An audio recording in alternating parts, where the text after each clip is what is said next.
right, we're back finally with some D&D. I've been fiending for D&D for a little while here. We've missed the past, I think, 2 weekends. So I was like, I have to get D&D this week. So here we are. So this is Not Actually Heroes of the Forgotten, and if you were here with us last time, party was mid-combat. They had followed some clues, I think, and even I think Huck had made an announcement over the PA system, which they didn't know existed in this place. And they followed it to this laboratory where they were ambushed by Huck and let's see, I think there's 6 other robots, 5 or 6 other automatons. And that's where we're going to jump back in. We are in the second round of combat. Huck has been encased in some type of magical bubble that he can't get out of, and his eyes have went from red back to blue. So he doesn't know exactly what's going on, but he's kind of floating about the battlefield. So I'm just gonna jump back into this here and is it going? That's the most Huck thing, though. Like, we're middle of combat, and he's just hanging out in a bubble. I mean, he was the enemy, though. So, I know, but I'm just saying. Like, I feel like even if he wasn't the enemy, he would love to just be suspended in a bubble. I mean, I feel like if JD was here, he would also track that Huck has been the enemy about 30% of the time. Ah. 30% Right. of the time, 100%. What percentage does it have to get before JD, is like, maybe we shouldn't keep going with this? 95. Oof. Okay. So there at least is a number. He's willing to give him all the way up until JD is about to die, and then he might have to kill him. All right, so we're gonna start off the round 2 with Unit 14 here. So Unit 14 over in the corner over here is going to. All right, I've got a little rusty with all these characters.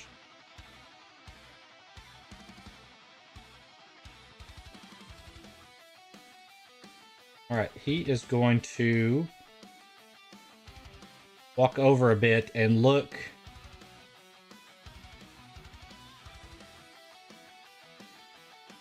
over at Kaylin. And Kaylin, your eyes kind of lock in on this robot back behind this big gargantuan robot that you're standing next to. Somehow you catch a glimpse of this other robot in the back. He's got a book open and he looks at you, and you feel something almost you almost want to speak. And I need you to make an intelligence saving throw. Oh.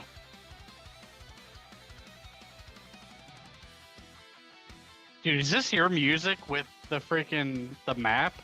Yeah. Dude, this is sick. Okay. Needed some Okay, epic music. I rolled a 16. 16. Okay, so you save. So you feel like these emotions and memories kind of coming to the surface, but you kind of shake it off and look up at, and you remember you're standing next to this large automaton that's trying to kill you. So that will be its action. I don't think it has any. So then it's just going to kind of tuck back in over here behind this metal gate. So that's its turn. So Adara, put you up next. Oh, sick. Because I totally remember what I was doing. So I have Huck Charmed, right? Have Huck Charmed, so that would be concentration, I think. So we probably need to mark that on you. Well, I did Charm Person is not a concentration spell. Oh, it's not? Cool. No. Not like Dominate or something? No, I don't think so. I'm double checking just to be sure. But... It looks like you have a shield on you, like icon, so you probably have Shield of Faith. She does for me. I do. Okay, Yeah. all right. Okay, I'm going to. I don't even remember who has been doing what, so this is sick. I haven't played her in so long. I have so many things. What do I do? I'm in the same boat. I wasn't I was trying to figure out ready. all my robots here, and I was like, what do they actually do?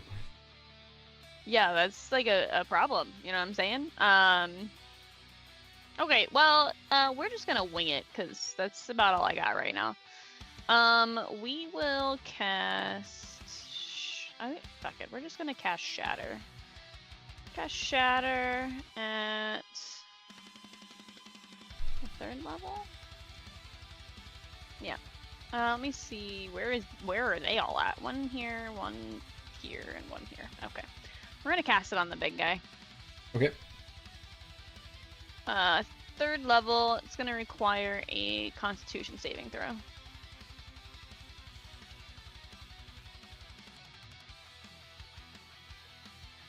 Is a dirty 20. That'll pass. Alright, so he'll take half. He's a big guy. I'm gonna roll it in here just because I don't have my dice out right now. Oh, not too shabby. 22 damage, so 11. Okay. Oh, you have disadvantage if you're made of metal. Okay, let me roll again then. I was gonna say, I forgot to ask about that. So that is a 14. That'll fail, so he'll take full. Oh. Okay, so another 11 then. And that. Let's see. That'll be my.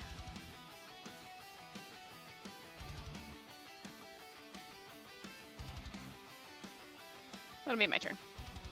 All right. So, that puts it up to Unit 5 there, which is the big guy. His turn. As he kind of takes this hit and then kind of takes one step back, you see him pull out this large hammer and he swings it across at Meridius and Kalen.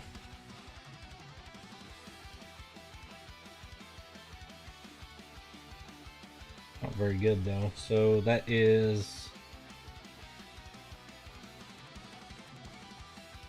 the 14 to hit That for misses each of me. you.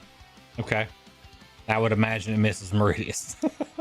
He kind of arcs through and you guys kind of dodge out of the way. As he brings the hammer, he brings it up over his head and kind of smashes it down at both of you. Hey, I have a question. Yes. Okay, so I have Sentinel, which it says when a creature within 5 feet of you makes an attack against a target other than you, Sure. you can use your reaction to make a melee weapon attack against the creature. Since he attacked Meridius also, would you allow that? Yeah, definitely. Yep. Okay, Yep. sweet. I'll let Just you wanted to make sure. If you want to go ahead and roll that, you can roll that before.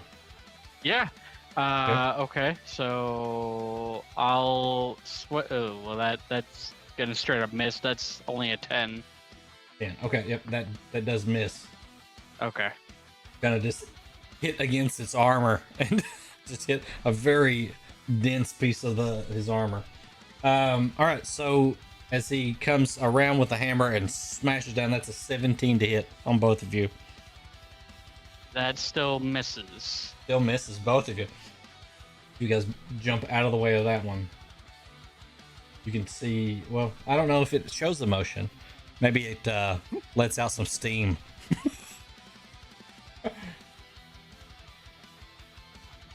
Maybe he shouldn't step back. Yeah. He thought he had something. That's Yeah. cute. Meridius. So when you say he stepped back, so is he out of our range technically? Oh or is no, he no. still I'm just within? saying the shatter hit him. He kind of put a foot backwards. Oh, okay. Like it. I thought you said he stepped back to swing his hammer. Ah. Oh yeah, no. But no, I'm gonna try to hit him like he tried to hit me Okay. because I can't see the one that's currently occupying my space in a gas form. Yep. Let's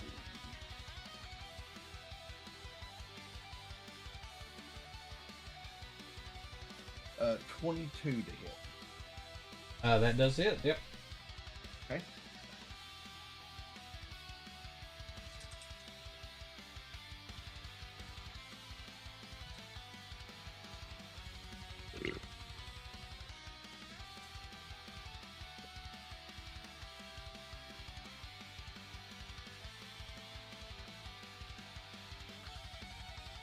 Do you want the smite separate from the regular hit?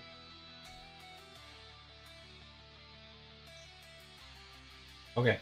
So, no, you can keep it all together if you want. Okay. He is going to use an ability though. Okay. With that's 40 points of damage. Okay. So as you do this, try to do this massive amount of damage.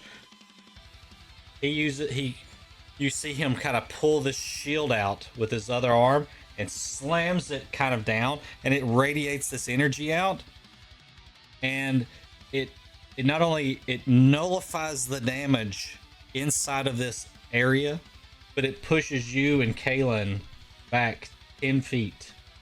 Oh. And Adara, you're kind of right there. It kind of pushes you just up against the wall a little bit. You feel that. And then the bubble of Huck here is pushed back a little bit as he's floating. I would imagine he's just hamster balling around. Like, He is just. Yeah. If he could throw up, it would be a mess in there. Okay, Meridius, Ready? sorry. You still have Then, another attack if you want. I'm gonna move here and hit this sucker since he Okay. decided he didn't want to play.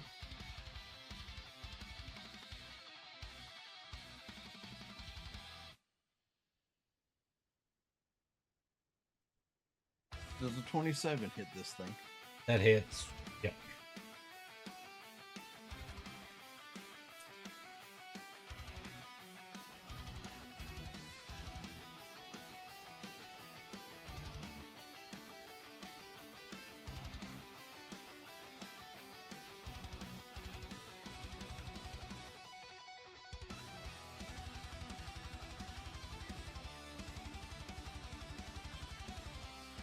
So that is 36 points of damage on that individual. Okay. hmm. Nasty. Okay. Well, having a ancient ancestral weapon that has two things that smite on it that I get to use freely does not, negate damage very well on my end. All right. So as you hit this robot here, you notice it starts to like arc out electricity, and it's using its reaction to kind of burst out some energy. And I need you, Stanasi, and Keely to make a dexterity saving throw. Ooh.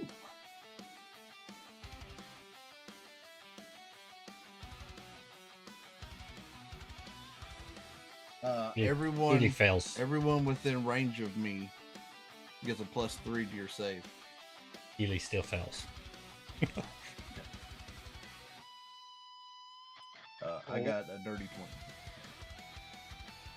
Sorry, Reagan. You're muted. I think.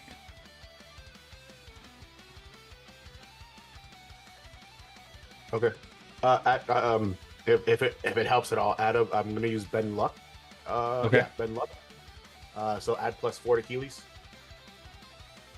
All right. So that would be 4 plus 2 Oh, she's still plus 3. So that's 9. And then you said +4 on that? Yeah. That'd be good. A third. It still fails. Yep. Sorry. I rolled horribly for Keely.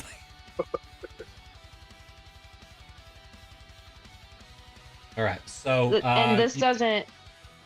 This isn't a ahead. thing that counts as a spell, does it? Because she has advantage on saving throws against spells. It's magical. So yeah, okay. So we'll roll again.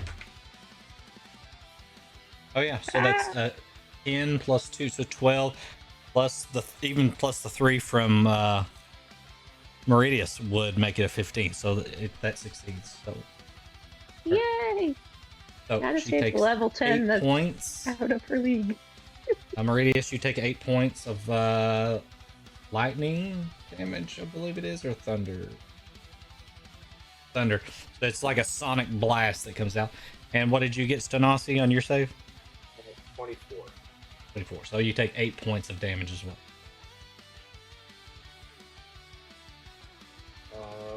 I am very close to dying. Just so you know, Diz, I rolled a 16 on my concentration Okay. from taking damage. All right. Anything else, Meridius? Let's see. That was my action.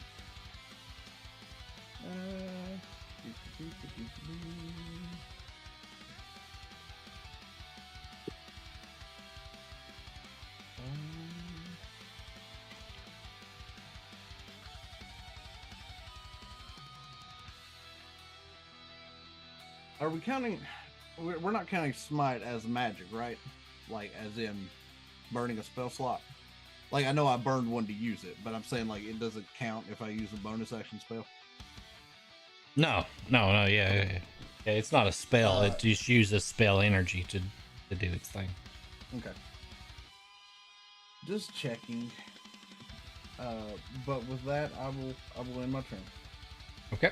for now. So next we have what you guys see here is Kaylin, the mist that's kind of floating in the air that would be kind of irritating your eyes and your throat. You see it kind of start to move past you, and it heads over around Hjalrim and Adara. And for you guys, I need you to make a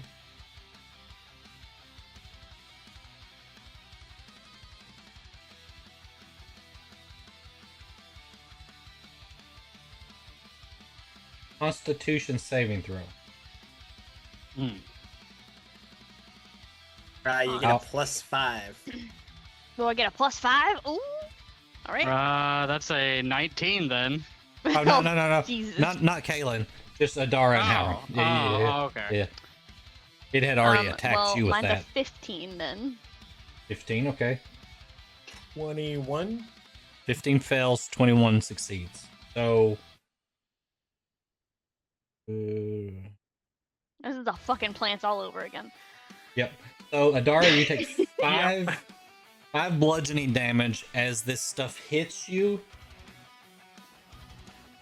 And I'm sorry, you both take 5 bludgeoning damage just from it coming into your space. So both of you take just 5 bludgeoning damage. Adara, you are I'm gonna do Aura of the Guardian and take the full 10, and then Adara will take 0.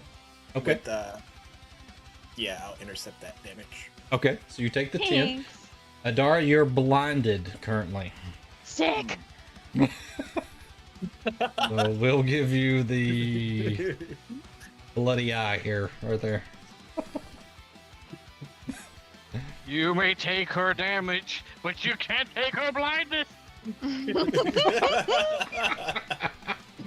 All right, and then this guy here.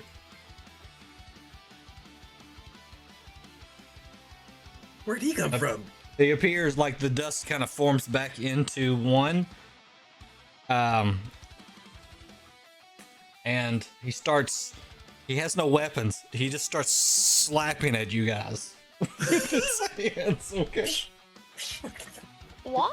That's what it's called phased slap, okay? So it has like this weird kind of imagine like Dune, like how they move, like just that type of so it has 3 attacks, so it's going to attack Adara with advantage since she's blinded. That is a lot. That's a 29, Adara. And then To hit? yeah, 29 to hit. Sorry. Oh yeah, we're. It's because it had so- advantage. And that is another 29. I didn't have advantage on you, Hjalrim, but I hit you for 29. And then another one at Hjalrim there. 19. The 29 hits. Okay. Thanks. Or whatever that number was. Okay. All right. So it's just DM 5. has the PL dice out. How I much call damage am I taking? A recount. I call a recount. 5. It's 5 bludgeoning damage, okay, for each of you for the slaps. Okay. Where the hell did this little bitch come from? I know. Just coming out here and slapping people. I'm so confused.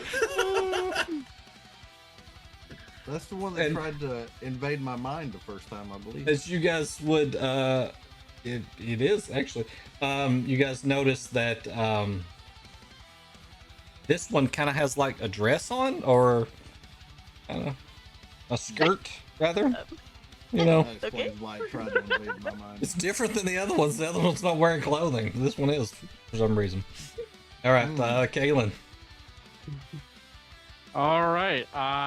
So I'm gonna rush back over to big guy right here, and Okay. he's gonna be my dance partner for right now. Okay. So I'm going to swing once at him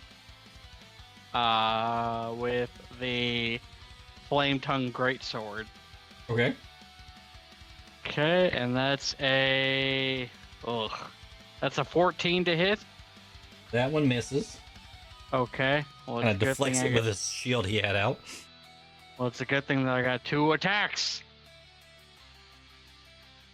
Okay, so that's a 21 to hit. That one hits. Alrighty.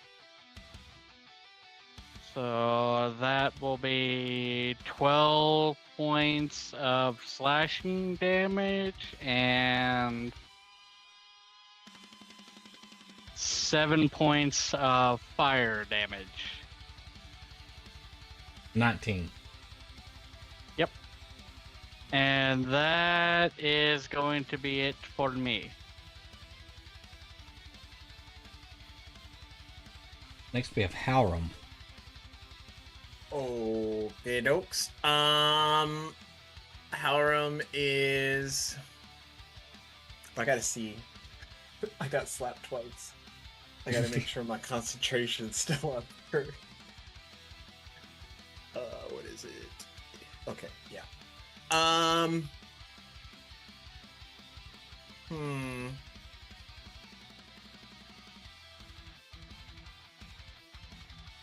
one's bloody, that one's bloody. I don't know if hold person. I don't think hold person works on constructs. At least I would guess.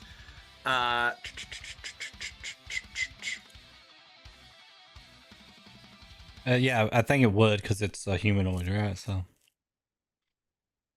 In that case, how many can I do? Hjalrim's gonna try and cast hold person on the one that Kaylin's fighting, and then the one that just slapped us. Okay. At the 3rd level. So. All right. Oh wait, no. At 3rd level, when you cast a spell, so I can do 3. I'll try and do all 3. So I you're can doing see. that guy, this one, and this one. Okay. They all have to make a Wisdom save of 18 or higher. All right. So we'll start with the one in the top left there. There's a natural 1. Oh god. All right, we'll start with the one that slapped you. Or sorry, we'll continue with him. That is a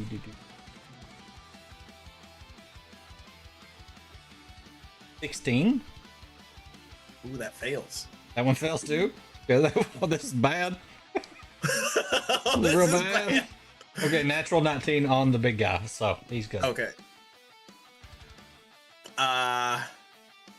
That's God.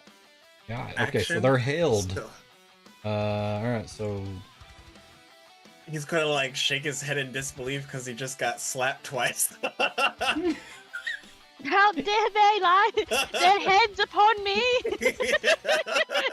Wait, we'll put the net on them.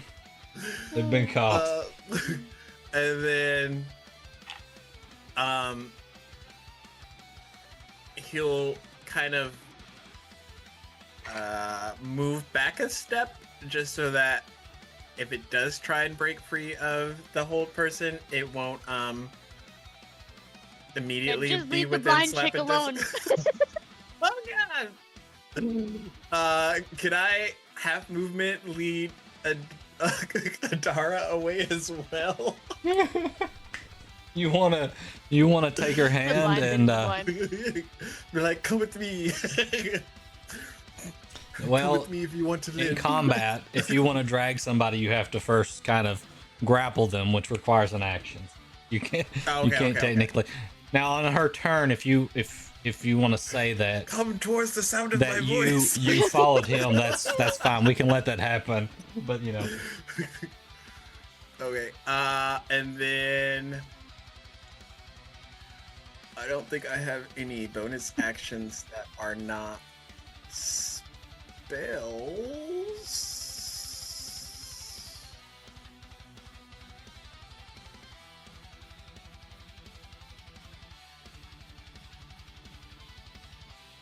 Yeah, I think that's it.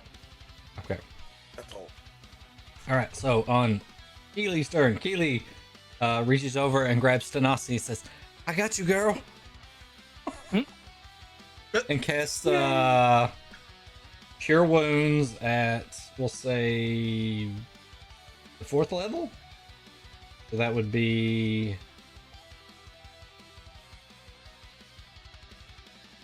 D8. So that would be 4d8 plus 4. It's 16, 32, 36.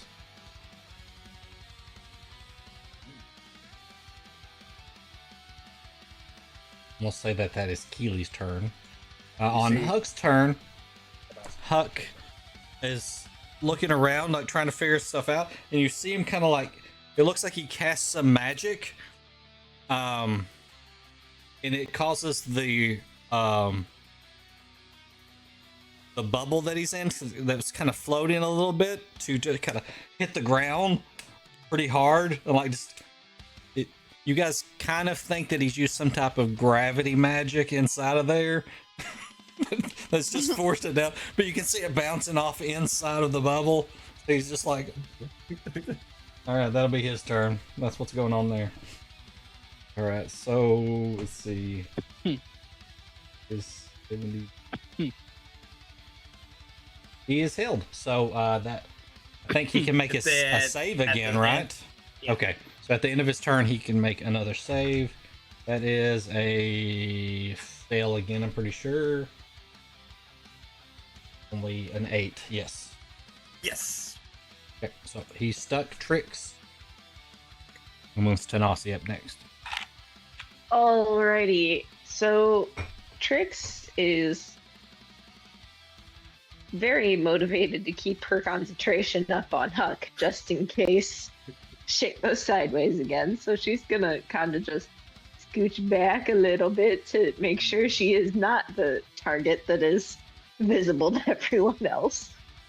And then she's gonna go ahead and let off Scorching Ray, and she's going to send 1 ray each at that one, the big guy, and the one down by Adara. Okay. We'll roll the first one at the one up by Keely and them. That is a 24 to hit. 24 hits.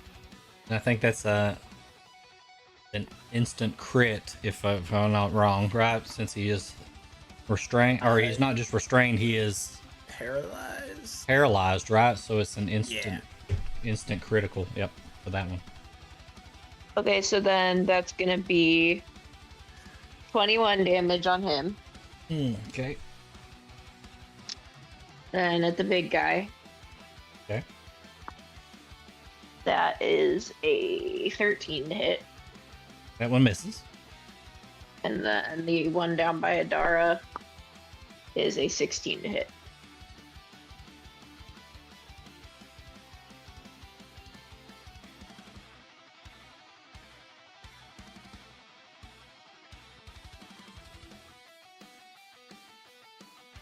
$16 hits. That's also Ah. a crit as well. So that one's going to be 19 damage.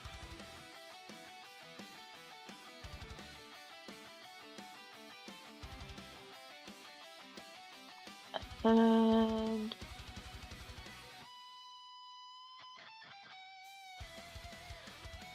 oh geez, giant radius spells showing up on that. Sorry. Planning things. Yeah, and that's basically all I can do at this point. So she's just gonna stay back in her corner there, Okay. and that'll be it. We got Stanasi. Never mind what I was gonna do. I thought the one in front of me was gonna die. I am just going to cast chromatic orb Okay. on the guy right in front of me there. That's Okay. gonna be 19 to hit. 27 to hit. So it's Oh, a sorry, save, 27 to right? hit. No, it's to hit. Did it hit? Mm-hmm. So it's hit / DC +8. Chromatic orb. If it's it's 27, then it definitely hits. Yeah. Or 19 points of acid damage. Hold on, 27 is. Yeah, that is. So it is 19 points of acid damage. Okay.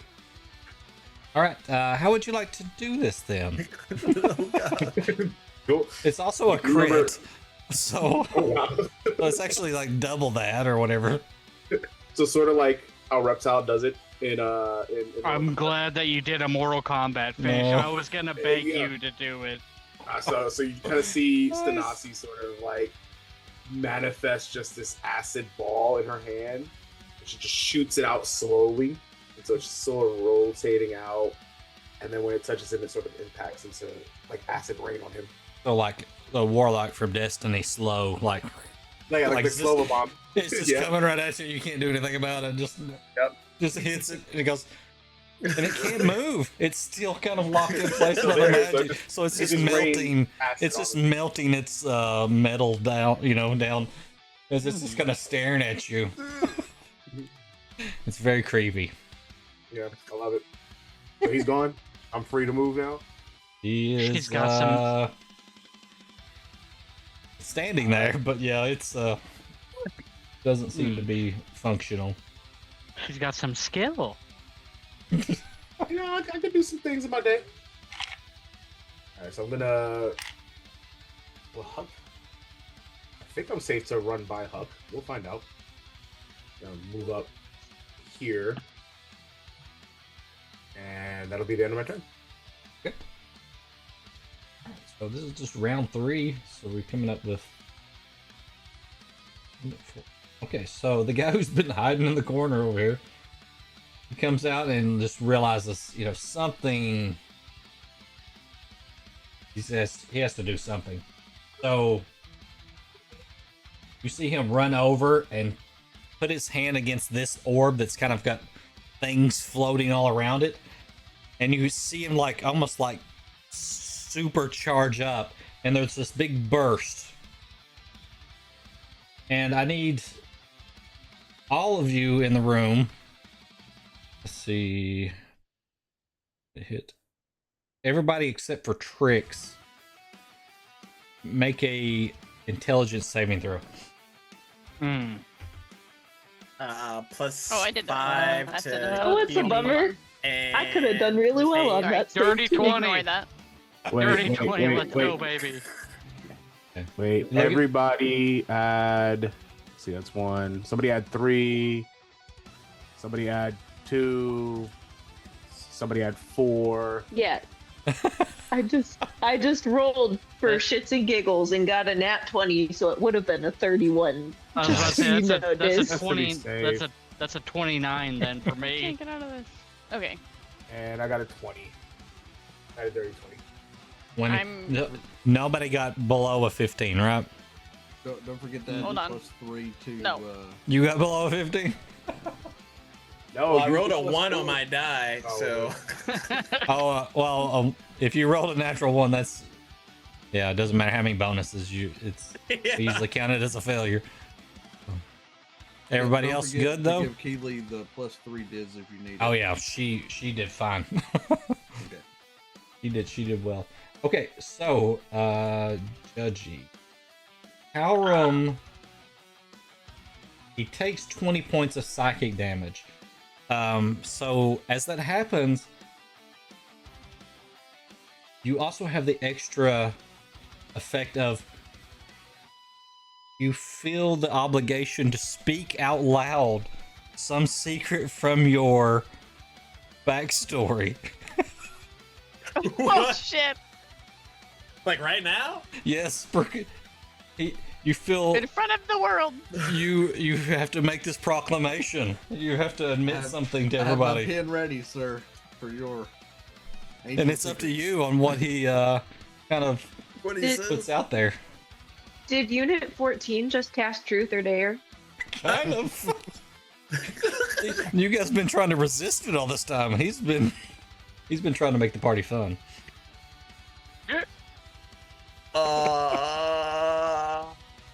I guess Hjalrim will say. What would he say? What would he say? It could even be something new that you've learned, or something that is just, thrown your Ooh, doubt into something new I that, just learned? that you thought you knew, or something, or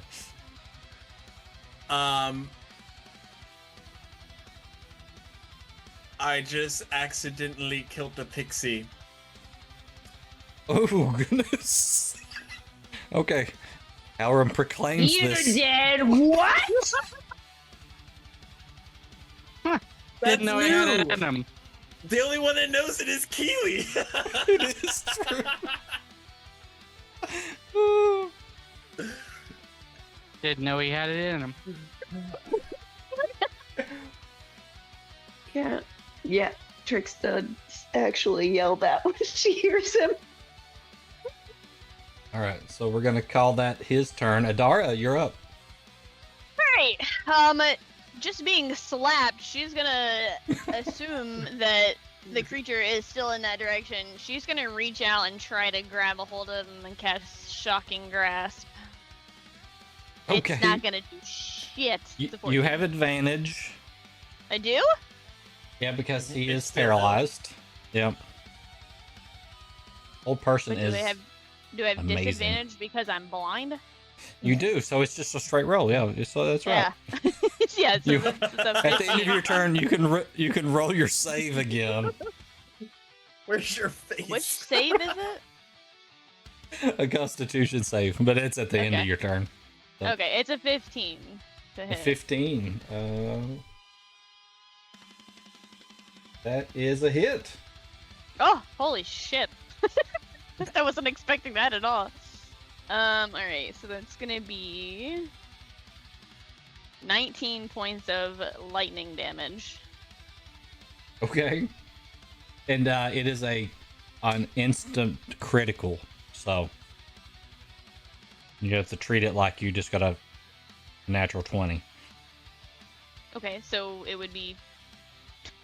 My brain's not braining math. Somebody math for me. 38? 38. Yeah. Okay. So how would you like to do this? And you won't be seeing it, by the way. But So you just see Adara like get smacked, and then she like turns and she like whips her hands around and like tries to grab one of his hands, and she manages to just grab his wrist. And you just see her like eyes light up, and her hand charges as she just shoots electricity through his arm and into the rest of his body, and he just crumples and. all right. So Falls to he's the like ground. held up by the magic. So as you put this lightning power into his hand, His dead in- body's just. into her hand, by the way, and it goes Oh, up her her hand. arm, and like you see like lightning kind of shoot through the eyeballs, and it's just kind of standing there now, frozen in place. And Adara, you're still probably just kind of like Yep. So she's got a gonna kind hold of of use it. him as a crutch because she can't Yeah. see anything, Yep. and she's gonna be like, "Hjalrim, you did what?" And she's gonna start heading like towards his direction, not really knowing where she's going. So she's just gonna kind of stumble until she bumps into him and then stops here. Okay, roll. Seeing you like shock the creature to death, he's gonna be like, "It was an accident, I swear."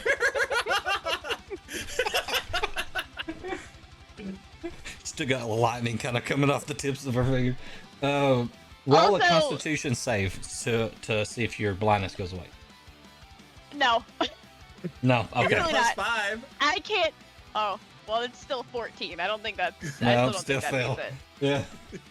Also, I can't see what the hell is going on.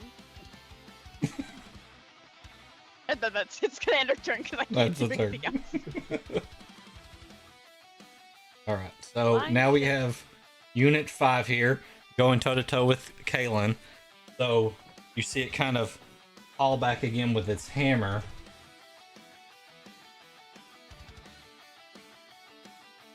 I'm gonna take a couple of swings at you. Okay. Horrible. It's a 16. I'm just gonna miss. Yep. So that one's better. 26. That'll hit. So D8.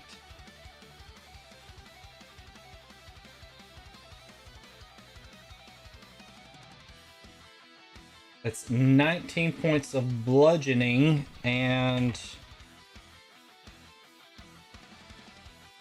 19 bludgeoning, 15 radiant damage. Ugh. Okay. With 34 total. So are you raging? I am. So that would be, or that would be 25 points of damage then, with Okay. reducing the physical damage. Okay. That will be its turn. Let me roll to see if it... Meridius.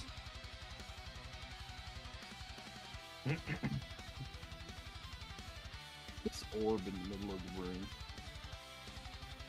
What exactly does it look like? What's it look like? It's a big ball of metal, and it's spinning.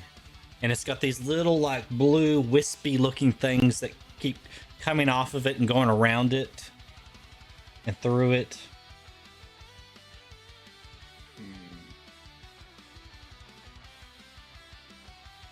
How tall is it? And it has, like, little lightning arcing off of it, too.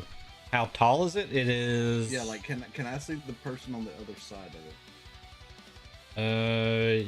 Yeah, it's about maybe 4 foot across, like spherical, you know. I mean, you could see somebody on the other side of it. They would be kind of slightly obscured.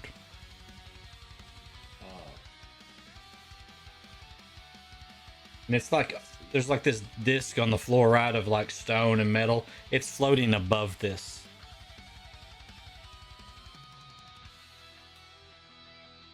Okay. So, I'm gonna move here, my 30 feet, and I'm gonna swing on this individual. Okay.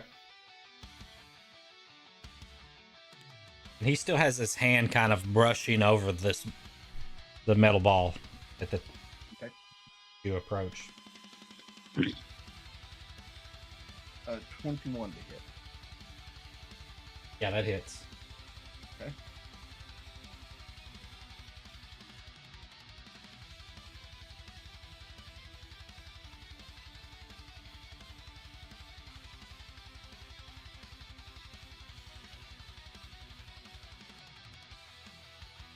That is 28 points of damage.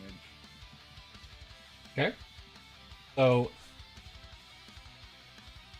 as you hit him, you feel this like uncontrollable urge to kind of profess something from your character's backstory.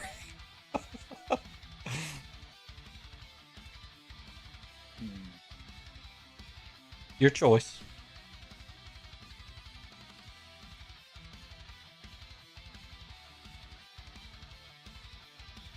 Give us the tea, Preferably Meridius. to keep it interesting for everybody, something that other people don't know or like the whole group doesn't know would be interesting, but you know, you're still your choice.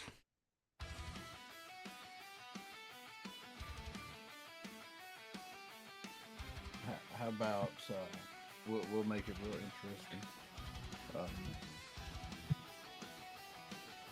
At 3 years old, when he grabbed his father's trident and had to see the deaths of all of his bloodline, all the way back to the first that ever held this weapon. Trauma. I love it. And even though you're trying to inflict pain upon this creature, just hearing those words, somehow you can tell that it has some type of satisfaction from having you speak these words. If I can tell that, instead of what I was going to do, I'm going to hit it again.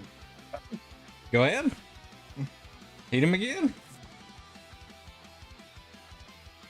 That is a dirty 20 to hit. That hits. Okay.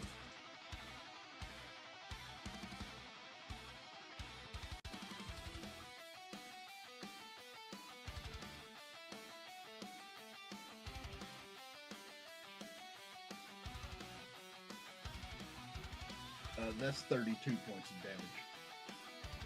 Okay. 2.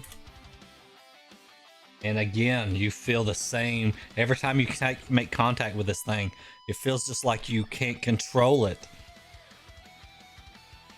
I'm going to reveal that a demon has currently awakened in the Trident and is holding all the family that I spoke of earlier hostage for me being able to interact with them.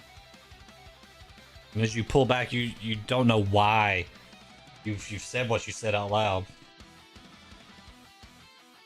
And Trix as- is gonna yell, "So that thing with Mordecai wasn't sexual."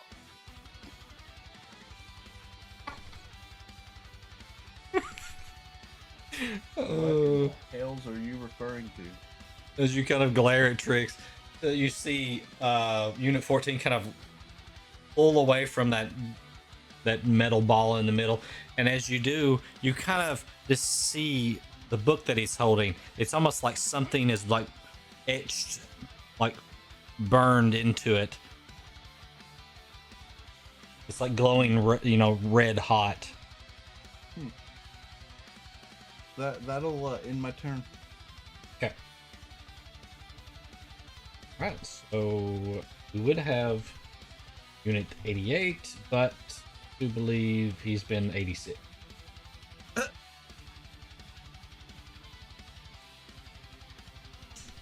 So, Kaylin, you're up. Alrighty.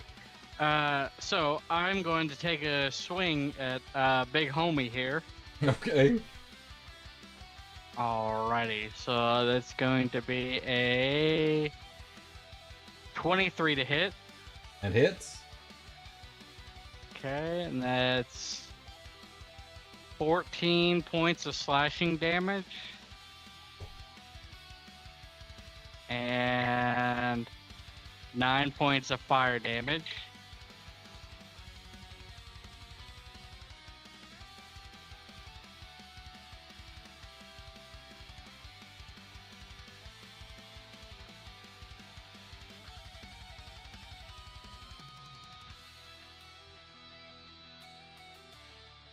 All right. Another swing. Okay. And next, I'm gonna throw a javelin, Okay. and I want to throw it at the one with the book. All right. I will say, Now- because you're engaged with this guy here, Uh it will be at disadvantage, but you can still do it. I'll give it a try. Okay. Okay. Roll. Okay, that's still a 25 to hit Yeah, at that- disadvantage. That's gonna hit. Okay. And that will be just 4 points of piercing damage. 4 points. Okay. You kind of just graze its shoulder, taking a piece of metal off. I was hoping to disrupt it so it would potentially drop the book, maybe. But that is going to be my turn. So, Hjalrim.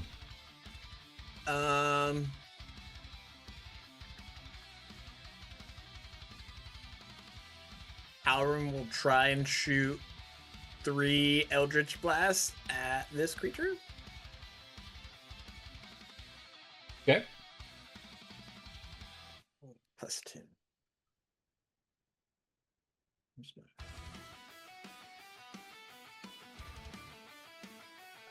I was like, where'd my die go? 17 to hit. That one misses. 26. That one hits. And then 22. That one hits. Okay. First one's gonna be 13 force damage. And Okay. second is 15 force damage. All right. Still standing. Looking kind of somewhat defeated, but still standing.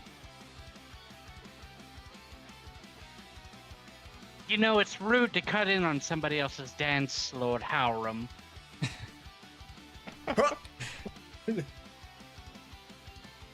Oh, don't mind me. What would I do? What would Hjalrim do in this moment? Oh, by all means, continue. If you have this one, I will just be a fly on the wall, and he'll cast Divine Favor. So, Keyleth, your attacks will get an extra 1d4 radiant damage on a hit. I gotta concentrate on that. Ooh, Keely or Kaylin? you said Keyleth. Kaylin, sorry. Caliph. There's too many. There's too many. There's too many what? Envious. I was gonna say K sounding names, but they're spelled completely different. All right. Anything else? That should be it. All right. On Keely's turn, he's gonna run down and grab Adara and spin you around and say, "All right, hold still. This will only sting a little bit." And puts her hands over your eyes and casts Lesser Restoration on you. Can I And as she pulls her hands away, Can I you kind of see? open your eyes and it's a little blurry, but you can see. And there's this faint moldy smell just Ugh. to Keely in general. Yep. Like this damp smell. You know what's funny? I feel like Adara would find that somewhat like homey because she came from the jungle and the forest. So she'd probably be okay with it. She probably wouldn't even notice. Or wet fur. Just the She probably smell runs of over. what- Are you and- making a satyr joke? It's crazy. She probably runs over and puts the shillelagh, the huge shillelagh, in your hands. Says, "Hold this." Cures your blindness, and then grabs the shillelagh back and like poses with it. Oh, And that's her turn. Thank you. And Huck is just, again, just hitting on the glass, like putting his face up to it. Hello. You guys can't hear him, but I'm sure he's saying, "Stacy, I can see you right there. You gotta come help me." Crazy. Calling you all by the wrong names. All right, This is what so Kaylin called Thanasi when she when I rejoined? Wasn't it? Probably. I called her something. And it's just. Casey or Stephanie, something like that. Definitely. Yeah. Tricks. You are up. Oh boy. So Trix is then, I guess, well, she's just gonna take her revolver and take a shot at this one then, and that one's still held. That doesn't give me advantage or anything, does it? Well, this one's dead. Sorry, this one is dead. Oh, that one's dead. Yeah, Okay, that then one's never dead, yeah. mind. She's shooting at the big boy. Okay. And fuck it, it's gonna be a sharpshooter shot. Not me, I swear. Nope, that's 10. She misses. Shoots Hjalrim. Oh god. Wow. No, you don't. Okay. Well, Concentration what was the roll? falls. Sorry. It was 10. Yeah. Okay. And, That is a miss. Yep. And that's about it. Thanasi.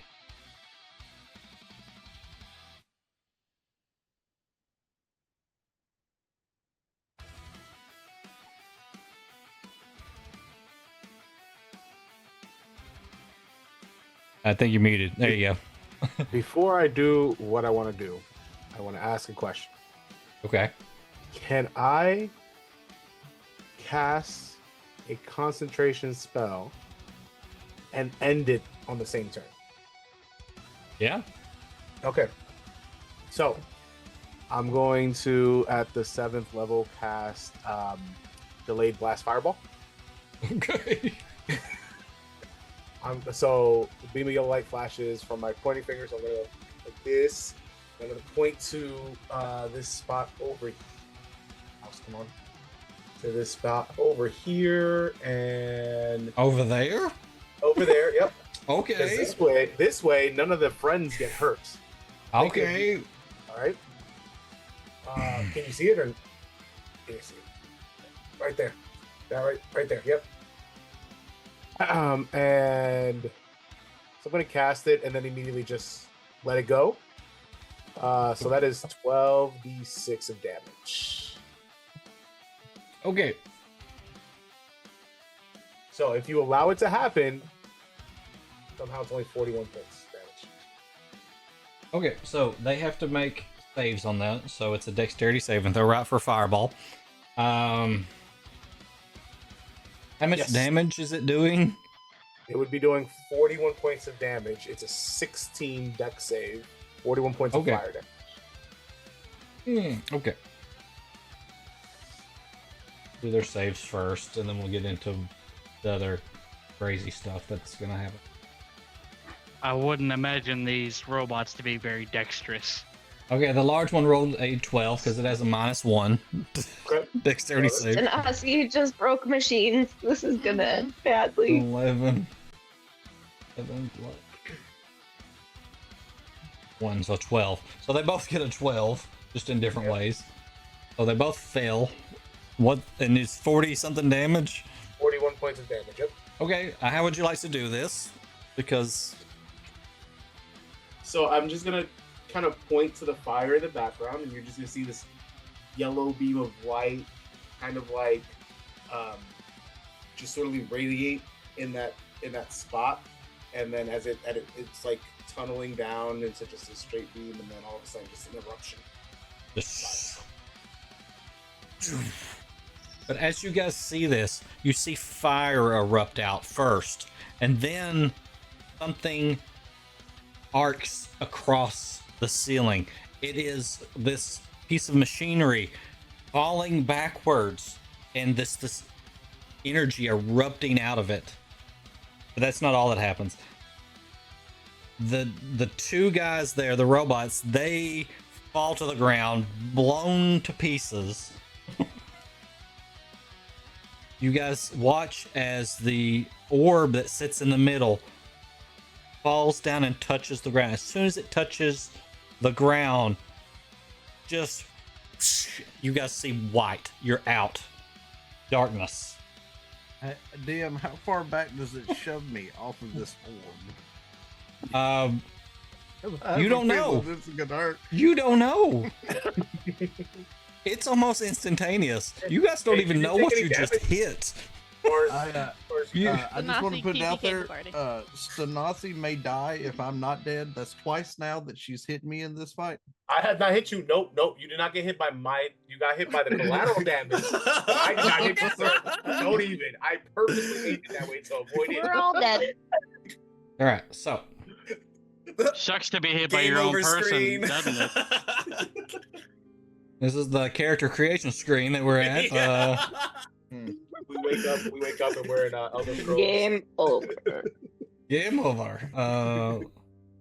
Let's just- Q down by the comment. river. All right.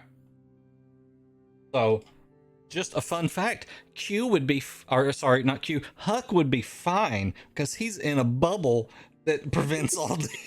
Exactly.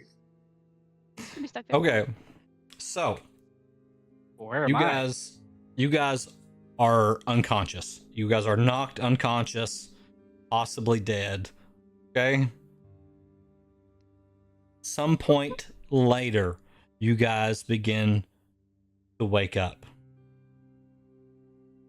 You look around. You're in a room.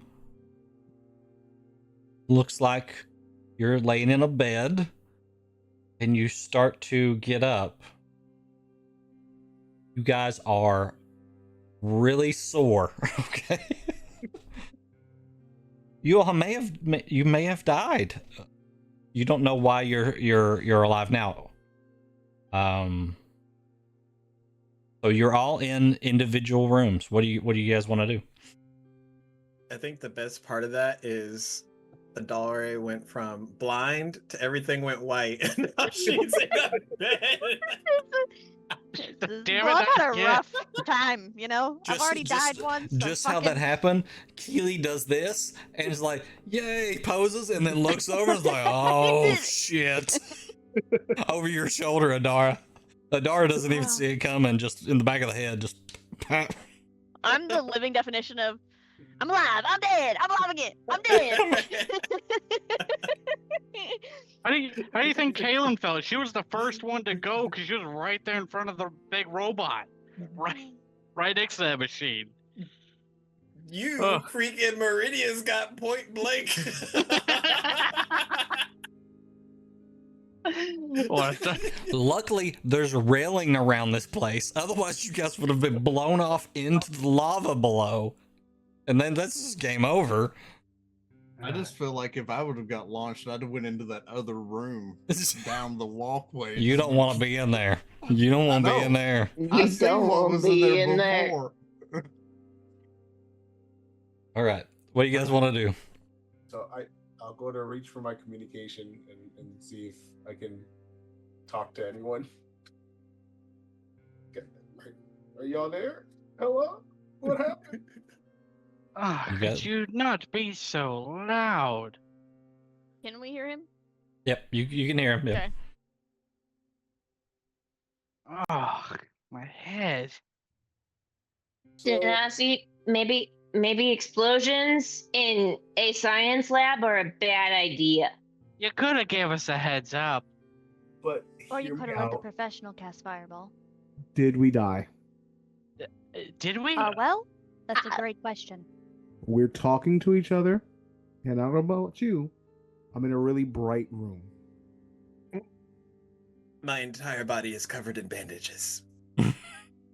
Well, that's a skill issue. Does Trix have her wings? Yes, you would definitely have your wings. Also, I want it to be noted, collateral damage is not my fault. Just for the record, because I know Meridius, if he can hear me, whoever he may be, is plotting to hurt me. So, Wasn't He does that Meridius with right me all by the it? time. He might be dead. Meridius, can you hear us, my friend? Papa Meridius, are you there? Rounds at the tavern are now on you for as long as this party is established.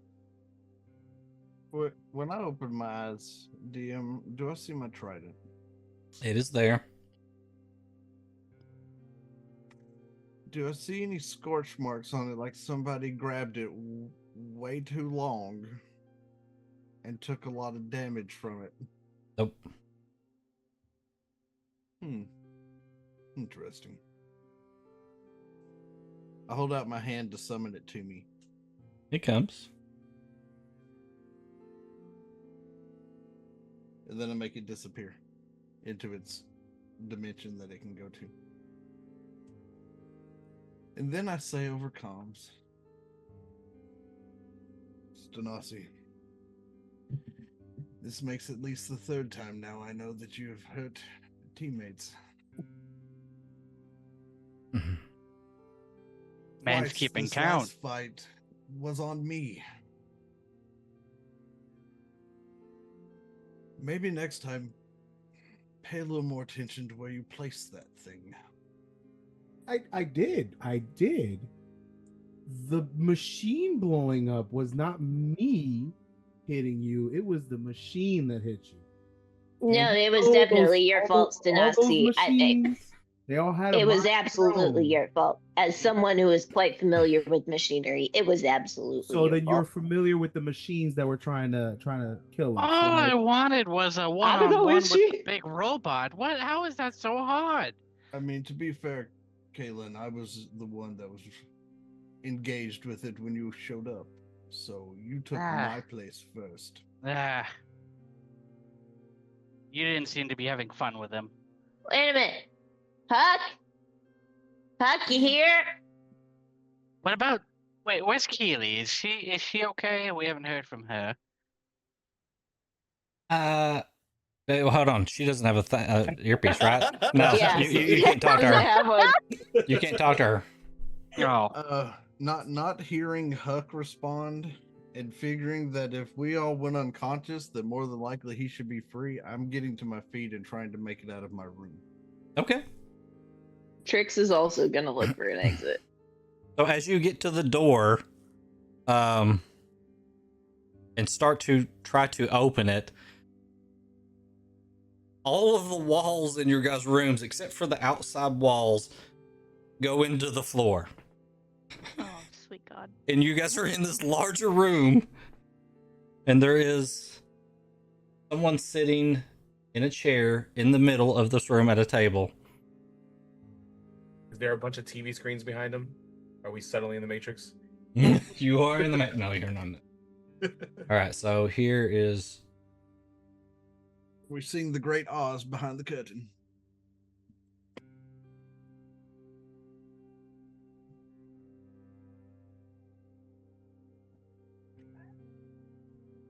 Oh, good. Does Trix have her weapons? yeah. Nothing has been taken from you guys. So Trix is immediately pulling her revolver and flying toward him and just pointing it straight at his head. I don't think I quite deserve that, Trix. I deserve some fucking answers. Kind of hot tricks. How do you know him? I deserve some answers, Trix. It's not me who ran away. What But is up, first, companion? why did you choose to come back and destroy half of my lab? That was not intentional. As he says that, I turn and look at Stanasi. I think If all I of us do. knew- I definitely do. If I Yeah. knew blowing that up would have got you out here sooner, I'd have done it earlier. Denafi's taken, and she's kind of nuts. He kind of pushes the barrel away with one finger, just As so it's she not pointing keeps right at his pushing it forehead. back, she keeps returning it anytime he does it. she's a persistent little one. To be fair, I was delayed a little longer than I had planned, but surely there was plenty of things here to do besides play in my lab. And why were all of those old automatons just scattered about? Those things are expensive. Yeah, I'm not entirely sure. Is it, interesting case. I haven't really had a chance to take them apart and see what exactly is going on in there yet. They kind of have an issue with deconstructing people they consider friends in this group. I'm not sure why, but Oh, I think he you- had something to do with it. Who? Oh, he calls himself Huck. Pretty sure he thinks he's human. Oh, that would be the other one I found. Where Oh, you is he? found him? Oh, he's in a safe place. What about the Deactivated horny for girl? now. Did you find her? Did you find the horny girl? You feel somebody poke on your shoulder.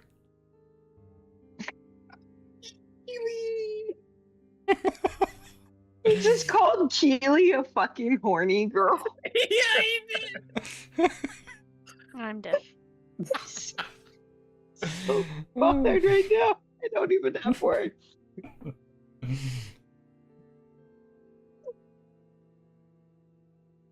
Oh my lord. I have other questions that are more pressing than your friend at the moment.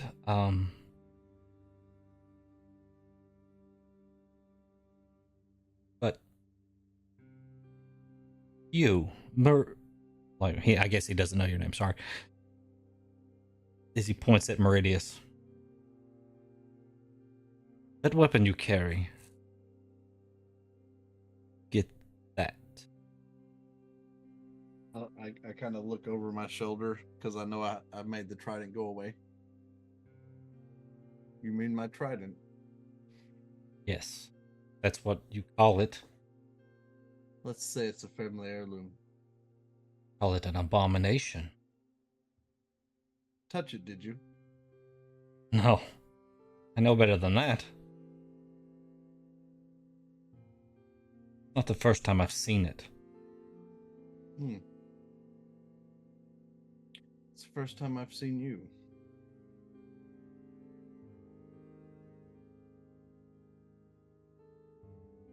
Weird taste. Very, very. A lot of cherry. Sorry. Herbals. No, Herb. Okay.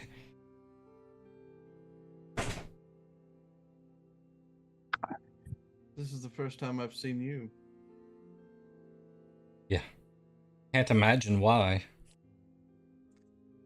Well, if you would have been near the trident at any point in time that any of my other family would have held it, then I would have seen you. It's been passed along, and that makes more sense. Seeing you with it didn't make a lot of sense.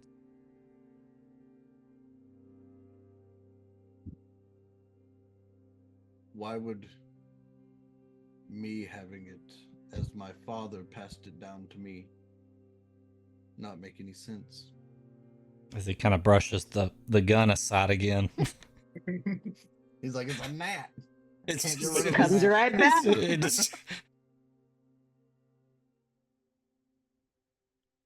Maybe we come back to this. Trix, I think we need to have a conversation. No shit, Sherlock. What is it that is the primary problem that you're having? Who the fuck are you and where actually is my family and why are all of my memories fake? Okay, well, that's fair. I am Dane. You know that. Oh, hardy har har. What? Nice. Thank you.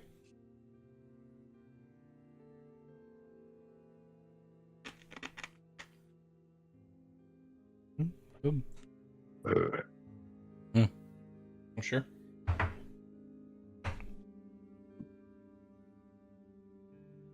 So he continues. my name is Dane. Of course, you are aware of that. That is all accurate. You remember that, right? Yes, I at least remember that part. So, what else do you remember? I don't know, because most of it's bullshit. That kind of happened out of my control. You have a marking on you. He points to where your tattoo is, right? So we were on the track trying to do something with that. Oh, Where did it come from? someone else marked you. I put that on top of it so that it would shield you from this other person. Who is this other person? You kind of get the inclination that he is going slow for some reason, like he's slowly feeding and watching how you respond to it.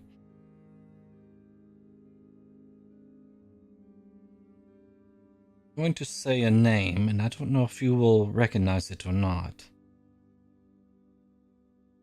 You heard the name Momervig before? She cocks the gun.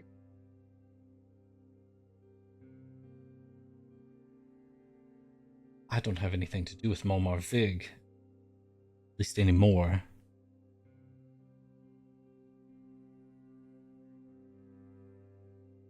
He is a very sick individual. He tends Figured to that out. gather creatures and people. He likes to experiment on them.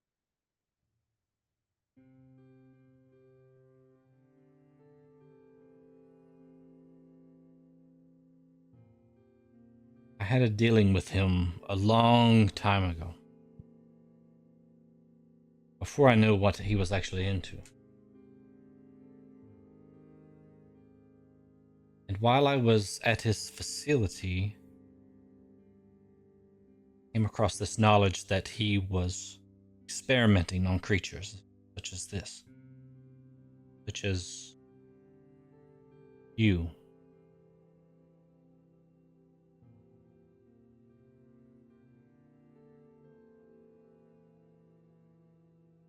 So, I cut all dealings with him. And then one day, a portal opens up here. A little blue child falls onto the floor, barely making any sense. Found was marked. Something that he could track with. So, I put my own mark on top to block the magic. Tricks. The Fey magic is unpredictable, and as it courses through you, it reacted to this blocking in a unique way. Your mind seemed to fabricate history. You rationalized everything. We spent a lot of time here working on things. I helped you build those wings. Replace the ones that must have been taken from you.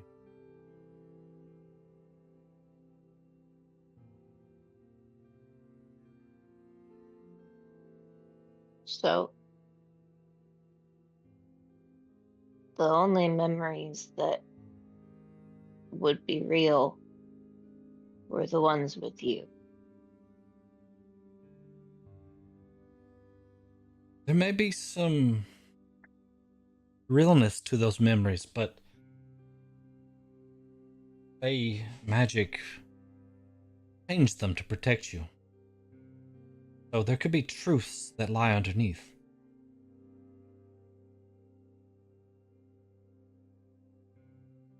I had also given you parchment, which I don't think you've ever used. But You persistently spoke of these parents, but as much as I could search, I couldn't find any parents for you, Trix. I am sorry for that, but I gave you that parchment hoping that whatever the Fey magic was doing, that it might, through you, be able to give me some clues. So whenever you would write on the parchment, it would send that information to me, but I've never received any information. So with that, Trix is putting the gun away and digging in her pocket. And she is pulling out the parchment and she's just staring at him. What? You say it never worked. no, we never received anything. Then who's been writing back to me?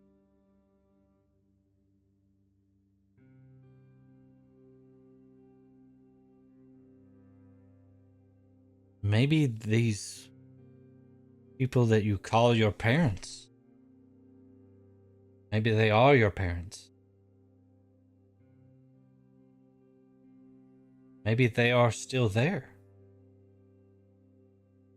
And your Fey magic just overrided the magic I put on the parchment.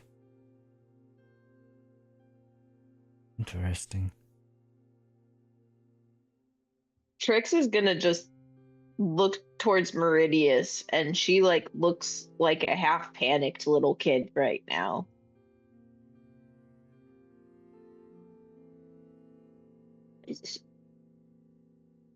So it might have really been them, but you don't know if it is them. But what about So- the other fairies? Oh. Quite I'm gonna ingenious of a slowly plan, be I would say. walking- I'm gonna slowly be walking towards Trix as they're talking after that look. After you came through the portal and we spent some time together, I realized that there must be others like you there. So using a bit of ingenuity, I was able to slip in a very particular sequence of elements that once reconstituted together formed what simulated a virus. So it was able to slip past Momar's all of his sensors, but then once inside, reconstituted inside of the ventilation system, simulating a virus, and then triggering his security system, which then flushed out the compartment that was contaminated. And that compartment was the one that was storing the other fairies. I then was able to get a transport for them that picked up them as they were shot out of this facility. They were picked up and then brought to me in a safe location. Very ingenious. And then I put markings on them. Very similar effect. I've studied them as well. None of them have ran away like you did, but they don't speak of anything that can give me any clues to what is actually happening in your mind. The only thing I can figure is that Fey magic is chaotic and unpredictable. As he looks over at you again, Meridius, when he says that. And then back to Trix.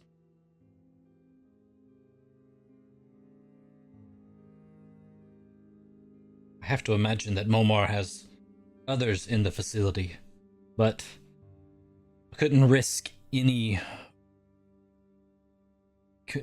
more because I was able to trick him into thinking that what happened was the cause of one of his other suppliers. But if it was to happen again, he would know. He's very smart, that one.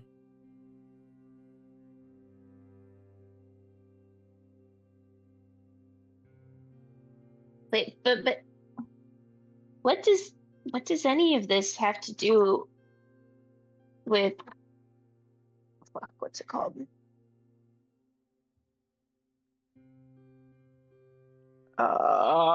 What's this freaking cult's name? The religion. Oh, here? Yes. The Telos? Yeah. Telos, thank you. Yeah. I was blanking on the word. So Yeah. what does this have to do with Telos and the creepy ritual stuff? Oh, and he kind of glances around at Lord Hjalrim, kind of side-eyed him just a little bit, and then back at Trix. That has really nothing to do with that. You can tell he's kind of stammering, stumbling over himself a little bit there. No. They were looking for me. Oh, yes, I might have had them looking for you. I couldn't locate you, and I needed some assistance. Seems that the magic I put on your other marking even prevented me from locating you. So.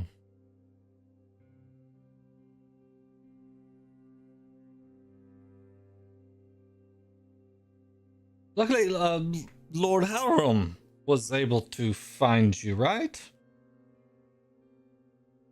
So he wasn't sent to kill me. To kill you? Me? You gave off some real sketchy vibes, man. I've only killed one fairy.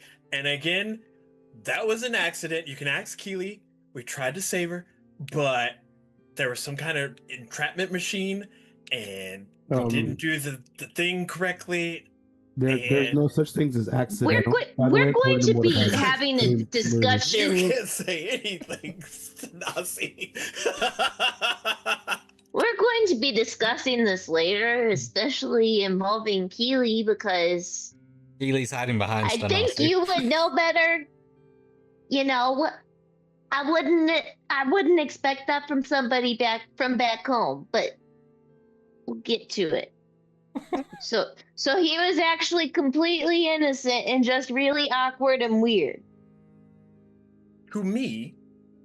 Yes, you. You were totally weird and sketchy, I gave man. off no sketchy-esque adjacent vibes. You were definitely a little You weird. totally did, man. I mean, when a paladin walks in both dark and light. To my defense, I was in a party with JD. I am a little on edge, okay? Okay. That's quite valid. Yeah, Trix is like, okay, yeah, that's fair. I don't see why they all have a problem chat with JD. He is a good halfling. Oh, if you guys Trying to stick join around, that party was the we'll hardest definitely get thing. back to JD at some point.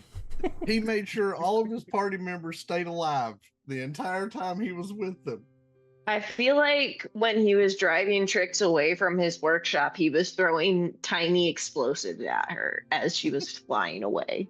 That's what I'm picturing. Like the little, think the popper things that you can get like with the sparklers and stuff at the store turned up like 20 levels. Yes. That's what I'm picturing JD throwing at Trix.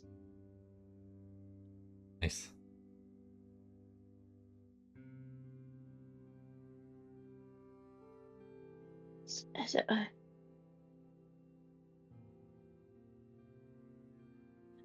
Am I overly emotional, or is he making sense?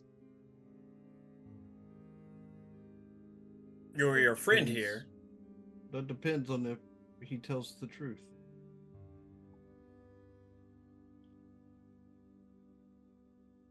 I have no need to lie to you.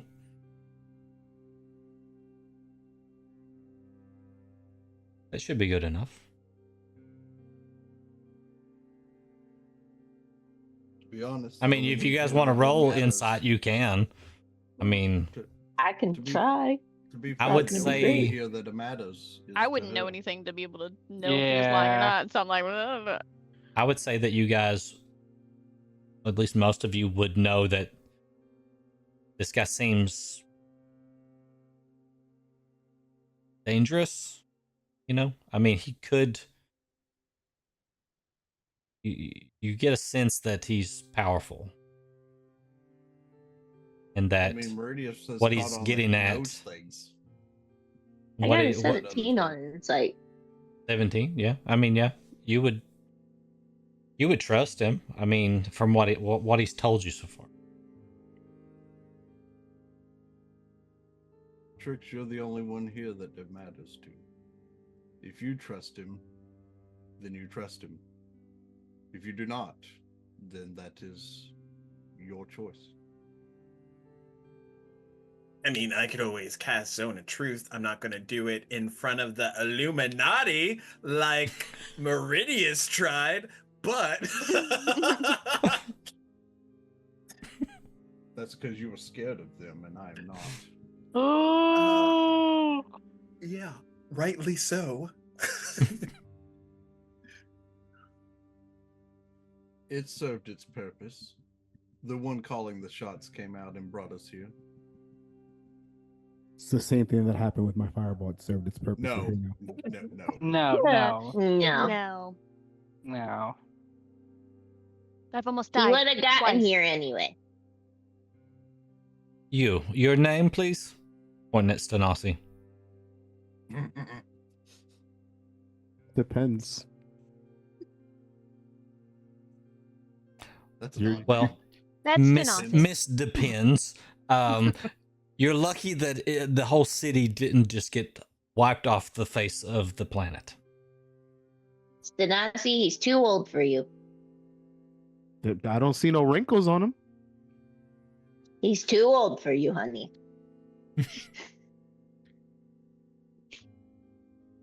Hush. How old was that turtle that she found? Over 500 years old. Yeah. Stanasi. He is at least 500 years old. He's too old for you. Oh, he's just entering his prime then. I'm worried about you. Now? That's what you're worried about? No, there was some there before, but it's getting worse. I Yeah, can give it'll you a whole list continue. of things to be worried about with her. What'd you do with the pirate? With the what? Yeah. Oh, you talking about Kyrie? Yeah, what did you do with the pirate, Stanasi? What? Your girlfriend or whatever? I don't know what you're talking about. Now he has a girlfriend?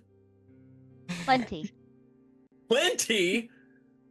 One in every port. Listen, there was some competition going because there were Kaylin titties involved, It was. and we were a bit blinded. Is what happened. This would have been the perfect time for the zoom in. Kaylin has a +2 on distraction. Yes. Caitlin's +2s have Yes, she gets advantage on charisma rolls when she has a low cut Yeah, top like on. 1 point for each. Yeah. But hey, we're not here to talk about the past. We're not. Let's just talk about Mhm. our The past, future. honey. She just got better as time went on. I'm saying. You're lucky I came back when I did. I had walked through the portal, and there was a warforged floating around That was hot. on the lava. Oh, that's Huck. Yeah. That sounds like a hot thing. Okay, Um, but you'll be really impressed with how I handled it though, because like there was this thing. So I've actually learned a lot of cool new spells and everything, and so he was kind of like crazy coming was- after us, and he's our friend, so I didn't want to kill him. So then I closed him in this sphere, and he couldn't do anything. That makes sense. That makes sense why he's still alive. The other ones, though, was that you guys that put them back together, or? Please tell me you didn't just say back together. Well, they Well, no, were it's- not here. They were in storage, and now they're up and laying in parts in my lab. I still haven't cleaned that up. So they were attacking us. They were attacking. Okay, so something Let us tell happened him where the story. these warforged were taken out of storage and put on some mission to attack you. But Meridius you're takes a saying deep it wasn't breath. you.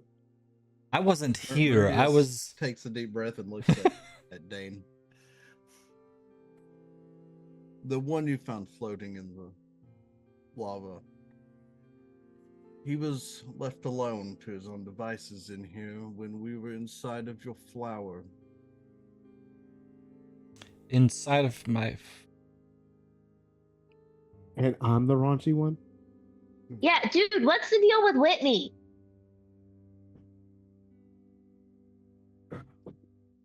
And the ancient blue dragon. The dragon is a security measure. Obviously, Well, you I wanted. almost fucking died. You almost died. I almost died. She did die, actually. Fun fact. Very effective security measure. Good to know. Thank you. I worked on that one. But when we came out of there, one Huck. I debated on going with a white one because I have a history with a white dragon, but I went with Blue blue. is always better, man. Come on. Hello.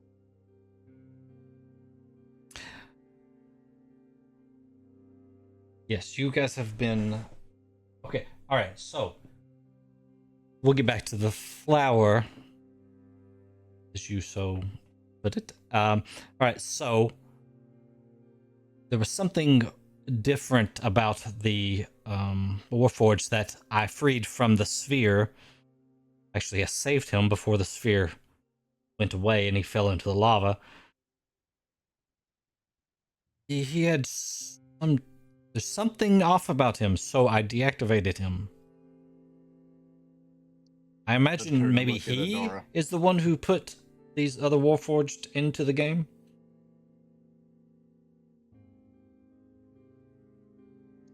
I turn and look at Adora when he says there's something off about him.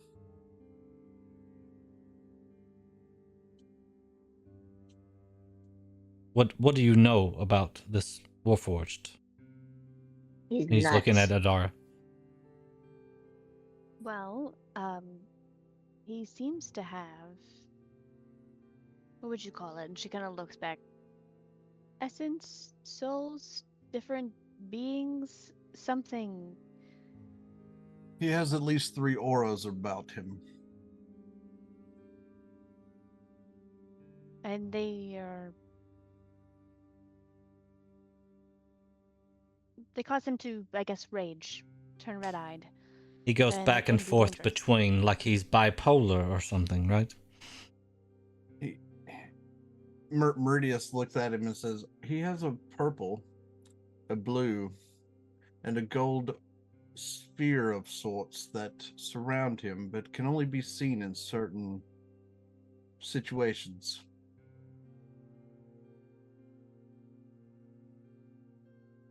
Okay. We'll have to do some scans on him, but I think I have the gist of what is going on with him. Know how that would have happened.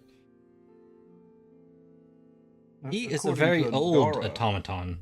He is what I would call one of the originals.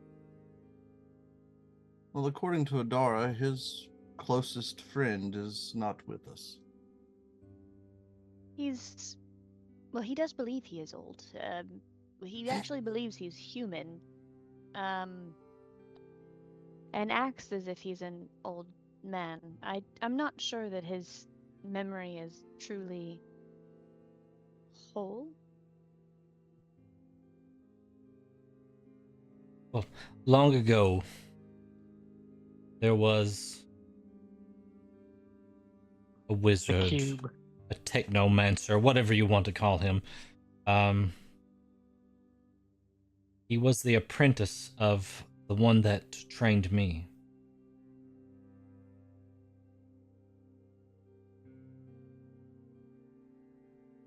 He used some demonic knowledge that he acquired to capture the Genasi at the time. Not all of them, but many of them. And turn them into a power source that he powered automatons with. So one of these essences, auras inside of your friend Huck, is likely one of the Genasi. The other, which I imagine is probably much more violent when you experience it,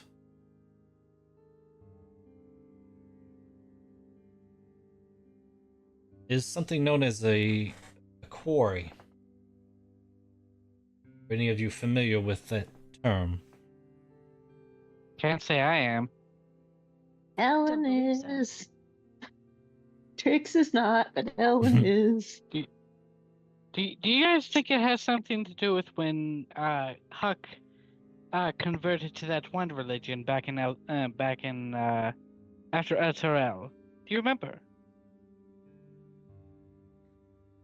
No, I. Not you. This is to there's not many of you originally here.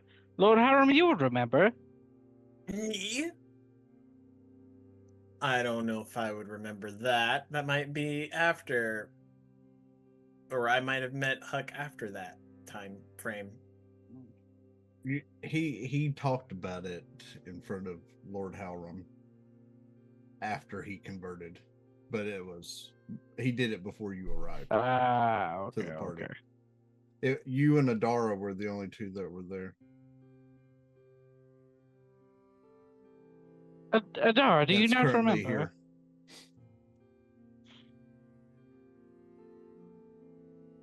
here. Well, he converted to some religion back a long time ago. Kellenvor. Kaylin wouldn't remember. She doesn't care for religion. Nobody tried to convert you. You think you would remember that name? Yeah. But I don't know. That's the only thing I can think of. Well, the other one, known as a quarry. The quarry are the inhabitants of a realm called the Plane of Dreams. Yeah. The creatures there, they are in ways no different than us on the material plane. They have their own existence. But some of them could exist in these warforged and other beings.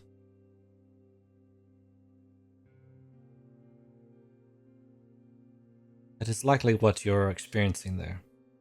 Has it been violent? Has he been aggressive?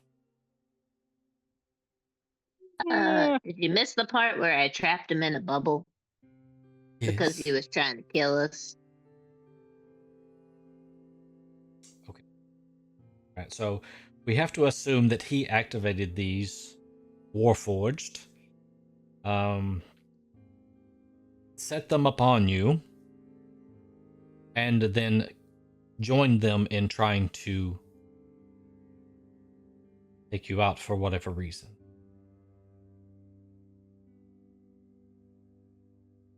But then you say he thinks he's an old man as well. I will look into that. I may need some of your help. So you convinced the Telos Council to convince me to find Trix and bring her back here?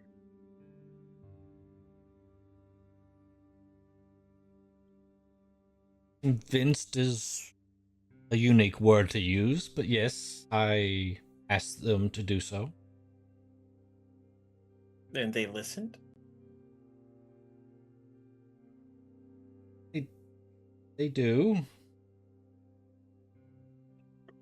By axe, did you ask them directly, or did you put some kind of false prophecy out there?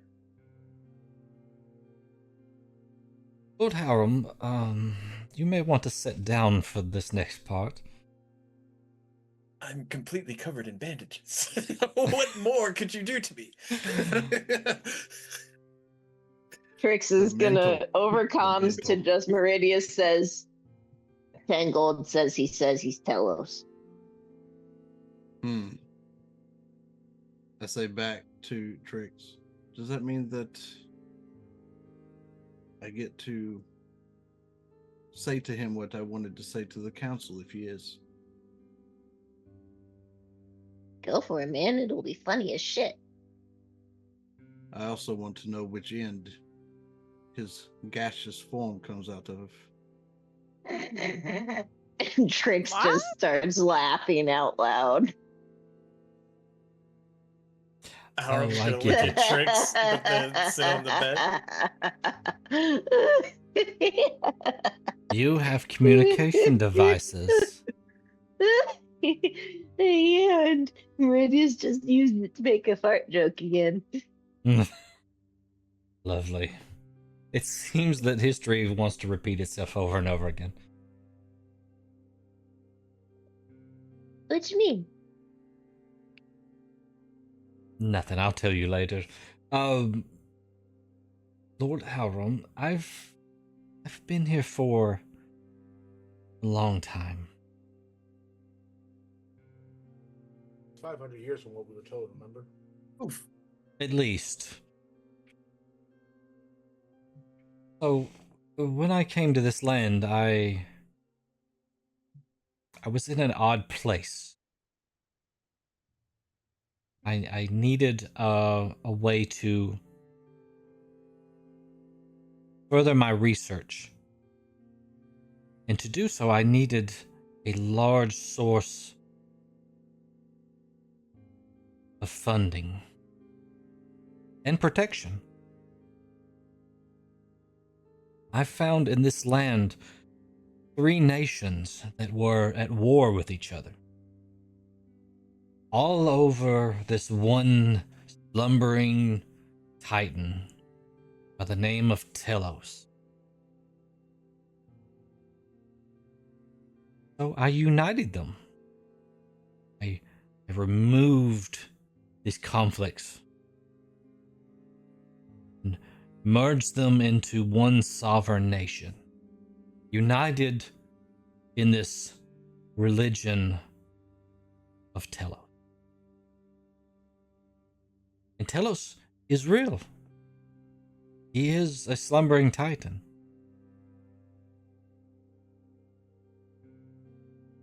But he doesn't speak to them. He doesn't guide them. And because of that, they had some very barbaric rituals. At the age of 40, they would take their top followers in their religion and would sacrifice them to this titan. You may be thinking that still happens. In a way, it might, in a form, but it was such a waste just to throw away the lives of these pious people. For what? What were they getting out of it? Nothing. So, I stepped in and gave them a different route, different path. This path was the ritual of the last rite. They still send their top, their most pious, those that have completed their pilgrimages, to me, to this sanctum, and the rite is performed on them. But instead of their soul being whisked away to be consumed by this titan, I give them an opportunity for life beyond.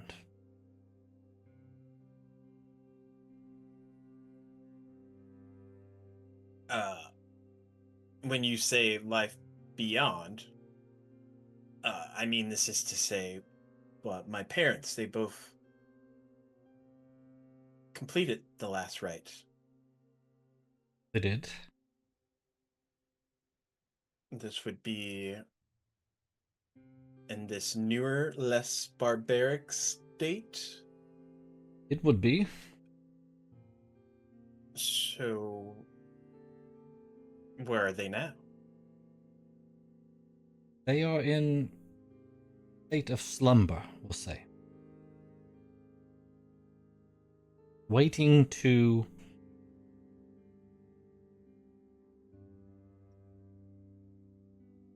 serve their next purpose.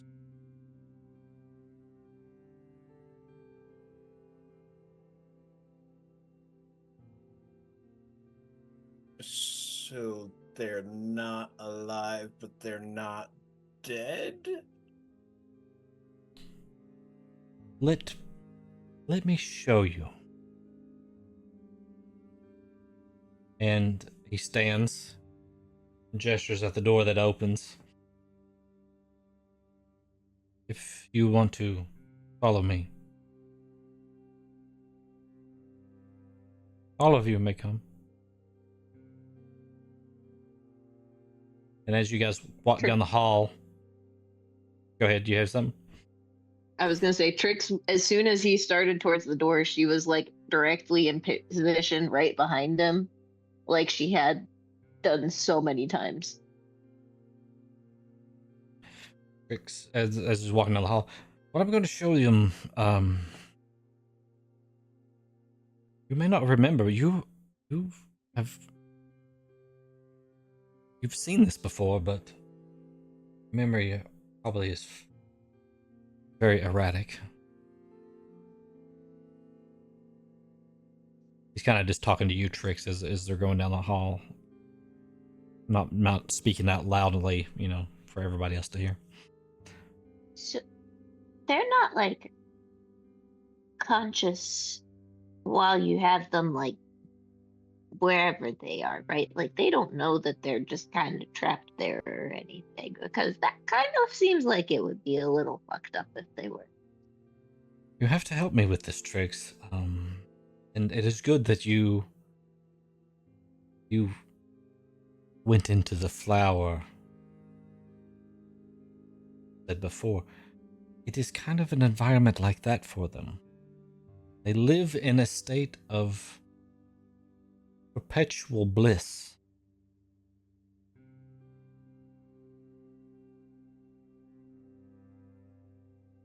Okay. So not entirely terrible, but probably not the best thing in the... Okay, you could have done worse. I'll give you that. You will see, there is a purpose behind this. And there is a need that will arise.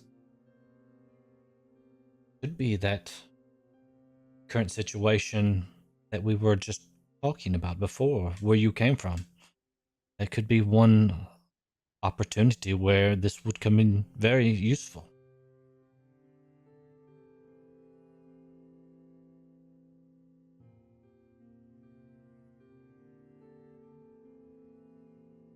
As he continues on down the hall. And then he gets to the doors that you are kind of familiar with, that you guys were in this lab. He kind of waves his hand, they open. As you walk through, you see the equipment hastily repaired over to the right. Looks like it is functional, but probably not really exactly where he would want it to be. But it looks like it's kind of propped up over there, kind of, and the jets are firing in on that orb in the middle. You guys walk through the lab, which is just scattered with pieces of these warforged. Also, the floor has a little bit of a grainy like texture to it, and some of you might have the insight to well, actually, if you guys want to roll insight just for fun, I'll see if one of you can figure it out why the floor is grainy. I'll roll. Would Trix notice because she's not touching the floor? Of course, Trix, you wouldn't notice, you were floating, so yeah. With the 5. 5. I'm no. afraid. I got a dirty 20. Dirty 20. What was Regan? What'd you get? 11. 11. I'm just Judgy. admiring. I'm apparently. Oh, can you hear me now?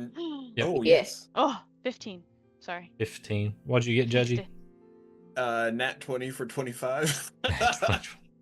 Okay, I'll say that Meridius, Hjalrim, and Adara, you realize that the Warforged that blinded Adara, that could turn into this mist, dissolved into just little pieces of himself upon this whole person ending and the shockwave that went out. So you're stepping on just pieces of her. He leads you through that lab, past the big floating orb with the electric arcing off of it, and then across a bridge at the back. The bridge I would have got launched across. It Would have been awesome. the one, yeah. Oh, did you see the message I sent you, DM? No, got that pulled up.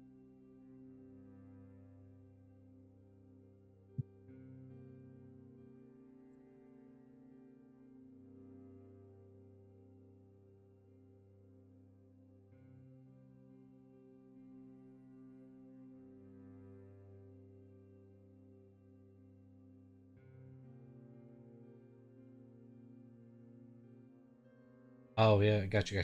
Okay. So no on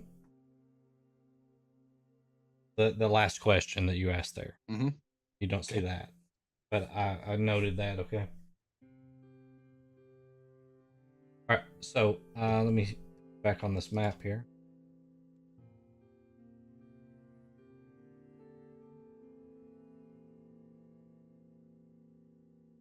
Over.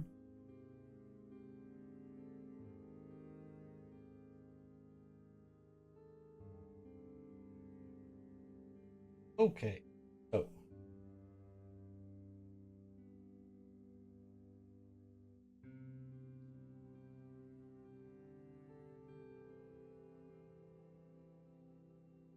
if we can get Fog of War.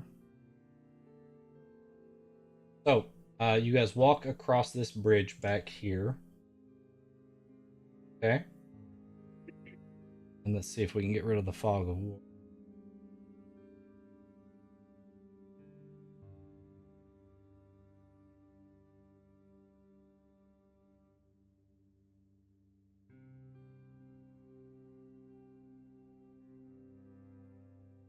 Now I know what Adara felt like. Blindness. You can't see anything. Okay, as you guys walk across the bridge, you see a portal that's standing over there, active, and on either side of it, going back as far as you can see into this vast room, are warforged, standing in rows.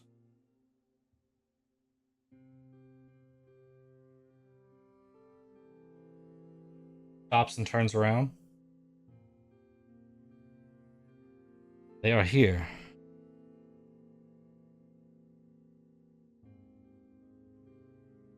Hjalrim will look around. I only see a warforged. I think he's saying they are the Warforged. Oh, that's fucked up.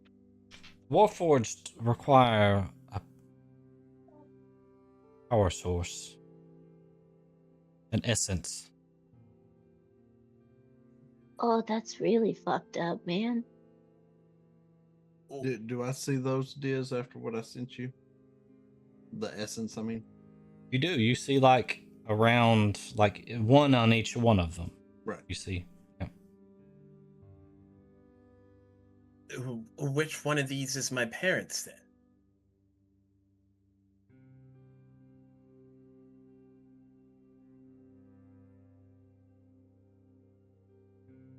That would be. He kind of points over in a direction. They're not quite side by side, but they're over there. Trix is just gonna start examining one. Hjalrim will kind of like beeline in that general direction. He turns to the rest of you. They are all in a state of perpetual bliss. Are they all the same color? Yes. Trix Which is one do I looking. see? Do I? What color do I see? It would be a different color probably from what you've seen around Huck. Probably. I don't know that you saw any on the other buttons, did you? So I saw a different shade of blue on Vigil. yeah, it would But I be this. didn't It would be have- this Okay. similar to I didn't Vigil. have the Pearl active for the four Yeah. that we fought. It would be similar to Vigil. Okay. Yeah, Trix is examining the Warforged, basically just checking out to see if they look like Dane was making them fresh for all of these souls he was taking, or like if they were old ones that he found somewhere, like trying to figure out how recently they were made. You may judge me, what I've done, but believe me, if I would have left these people in the state that they were in, none of these souls would exist. They would have been consumed by the Titan. Eventually, probably awakening him. Had a different problem to.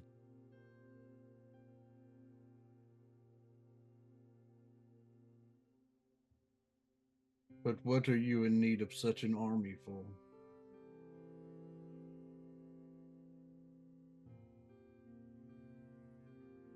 Paladin, can you not think of a need where someone would need such a force? There are Having evil a out there force. that do not care. They will not wait for you to gather a force. You have to be ready for them. Yes, but usually the force that goes against said evil does so of their own volition. They consent to being in that fight against those odds. Did they have the same choice? They did not. They consented to the right, not the outcome. So they consented to die, but they They did not consented- consent to become your war machine. They consented to being consumed. No more life in this plane or any other. I give them an opportunity to exist. But you don't give them the choice. Is a problem for you, isn't it?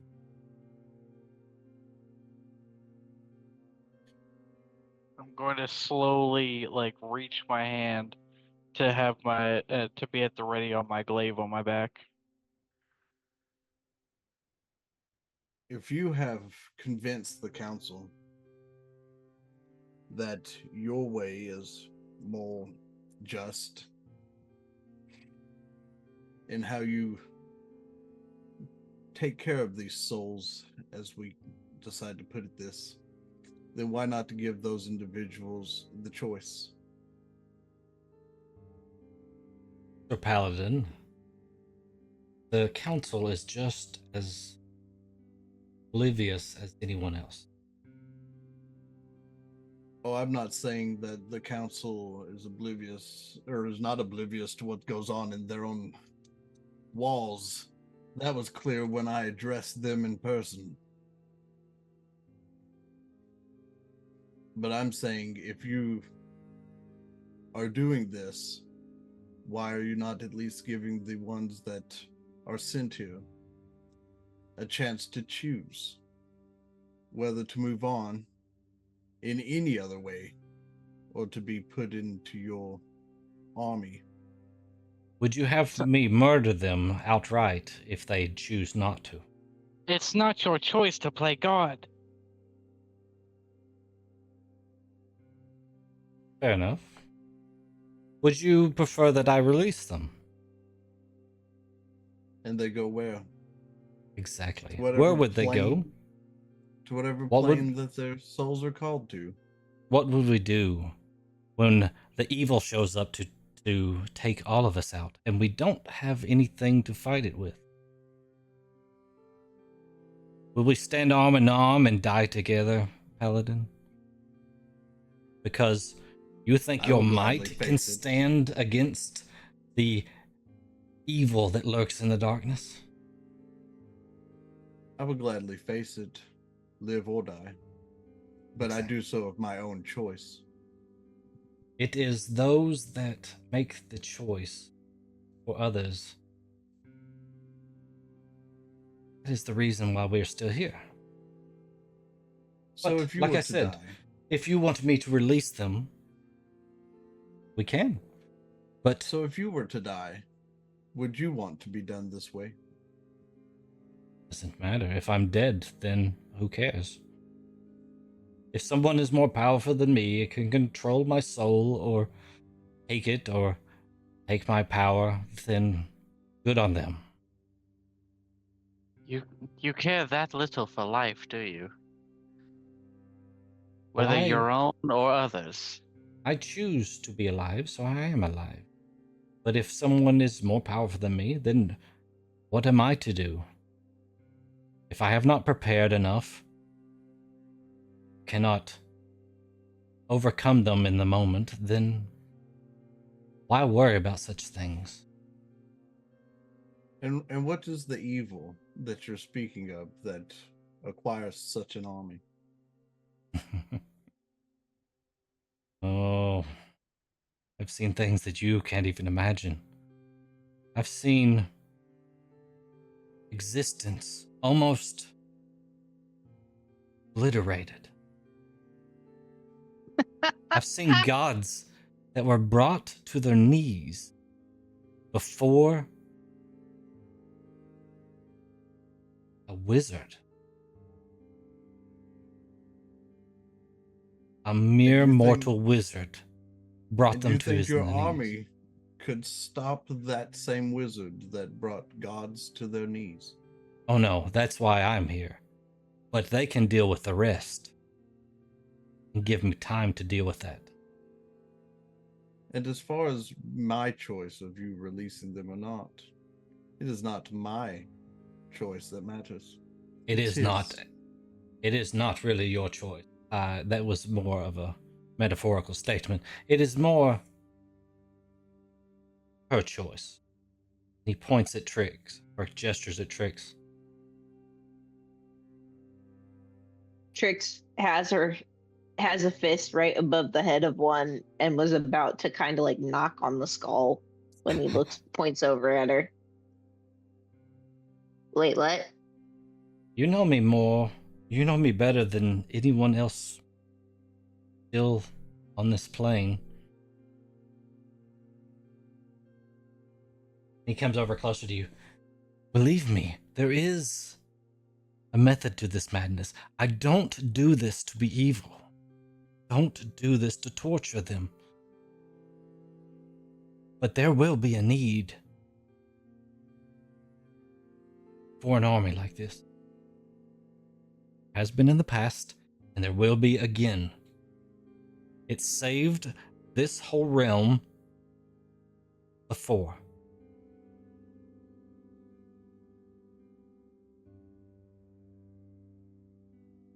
Trix looks at the automaton in front of her, then looks over at him.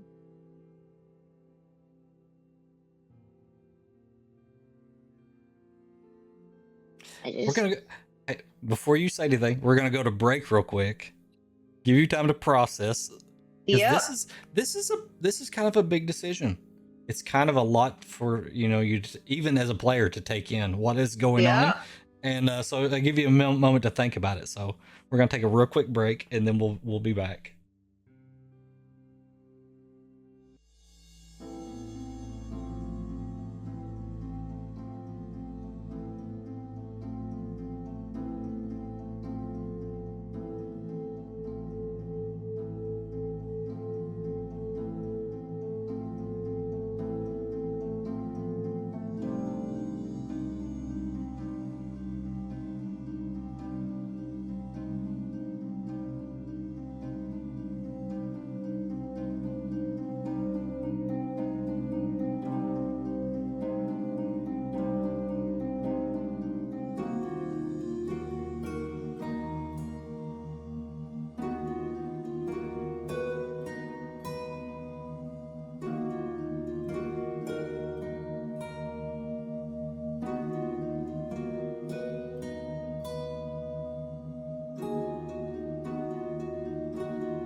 we're back to make an important decision. So, turn it back over to you guys. Arthur, or sorry, Dane is standing there. Hey, I've got to have Do what? What? heard that, Diz. Anyway, Trix is gonna look at the automaton and then look back at Dane. And you're the only one who can control these?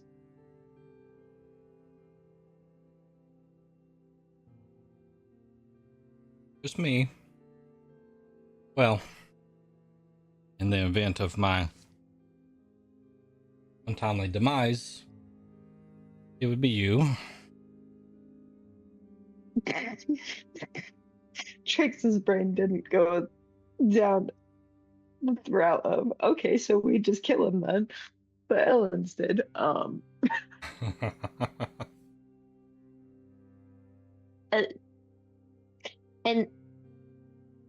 And when they wake up, are they just gonna be themselves? Will they know what they are?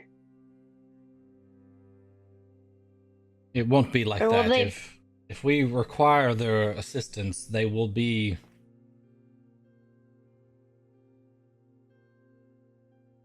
more like weapons at that point.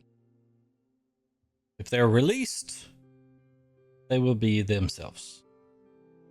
Just not on this plane anymore. They won't But go if to the we- Titan. If we use them, who they are would be destroyed and replaced with the weapon. No. They think of it as their life force is being used as a power source for these. That it runs a program that we control. In the past, the original warforged, which I had no hand in creating, but had a fair hand in undoing, they spectated, and I thought that was a little too much.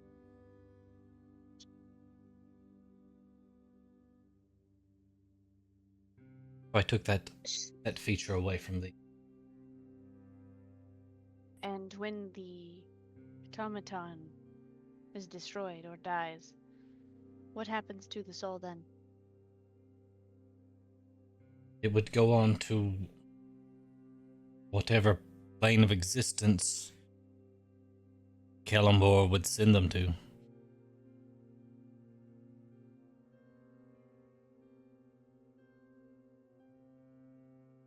So they'd be released from service.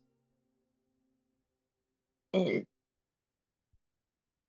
if the day came when the army wasn't needed anymore, if whatever great threat you're so worried about comes to pass and it's handled and this works, would you let the rest go?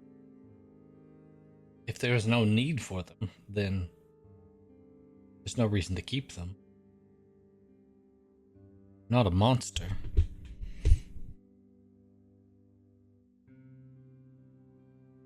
I can say that they may be needed. And she kind of looks at them.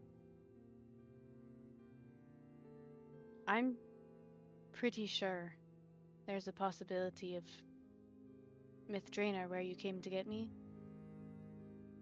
I think it could fall.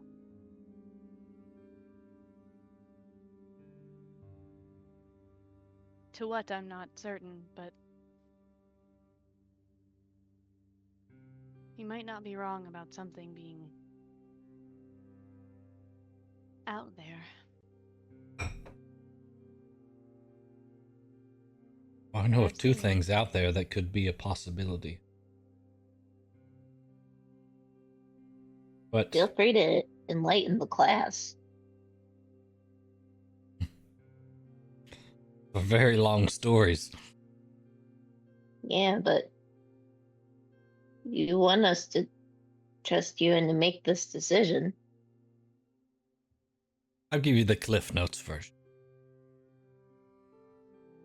And Cliff, of course, was a scholar from many ages ago that we all remember, and the shortening of the tales. Anyway, there was one that traveled with a party that I was a member of long ago. He made a choice. Towards the end, he made a choice out of necessity. But that choice set forth a number of events, and now it has created a looming threat out there.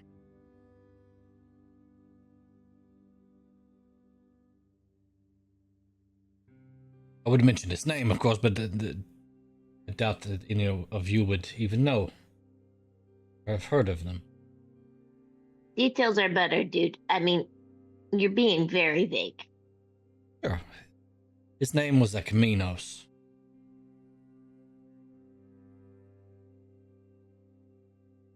Why do I feel like I've heard that name before? It sounds very familiar, actually.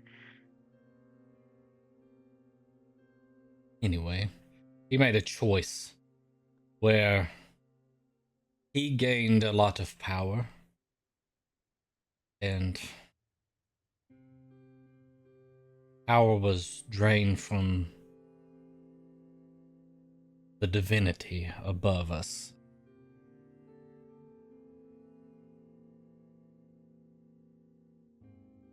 There are threats, and that is one of them.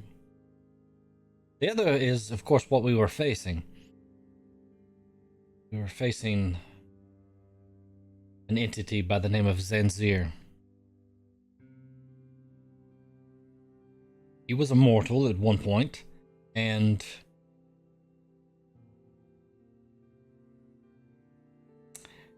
became a lich, then became something else. Created a machine that used what was known as orbs of power. They were orbs from far beyond my time, where the divine had blessed the material plane with a measure of their power for protection. Using those orbs, he was able to focus in on those divine beings and bring them to their knees, capture them, and pull their power. He was going to use the power to undo everything. And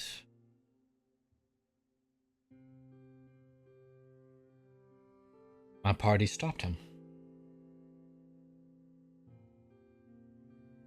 And now I'm the only one that remains. They're all gone now.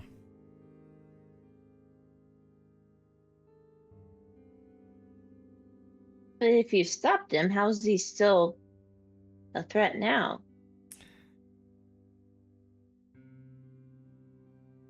In capturing the divine, he was able to siphon off enough of their divinity where he ascended to godhood himself. And you cannot kill a god. You can only contain it. The divine can take on each of the other's powers if they battle each other. But what remained of Zanzir, no one wanted any part of that, so they locked it away. It is heavily guarded, at least as what I'm told.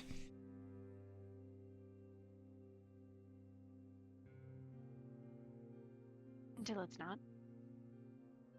Until it's not, of course, and then there would be a problem. Trix is giving Meridius a look. And overcome, she's just gonna say to him, those machines, the one that we put in the temple, do you think maybe it comes back to this?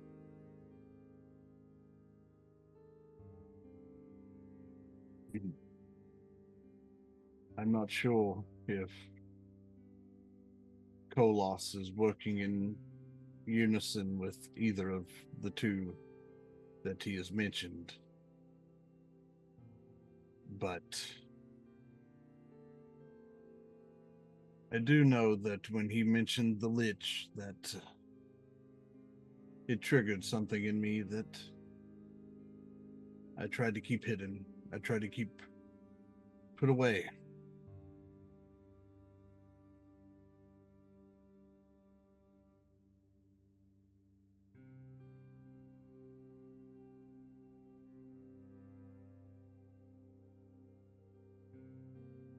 I'm unfamiliar with these devices you're speaking of. That was overcomes just Oh, between, sorry. yeah, Trix and Meridius. Gotcha. Okay. Unless Meridius answered out loud, but I doubt it. No, he wouldn't have.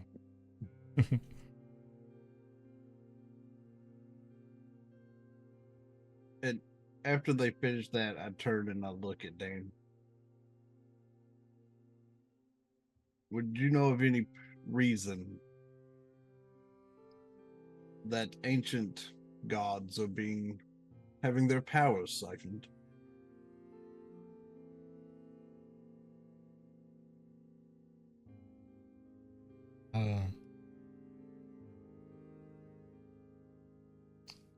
Not that I'm aware of. Oh shit, hang on. Do I have? Did I end up getting these? The blueprints for the machine. Yeah, you were given those. Trix is gonna pull out the blueprints for the temple device out. And she's gonna unfold them and hold them out to Dane. What did this do? Oh, the blueprints of the device? Yeah.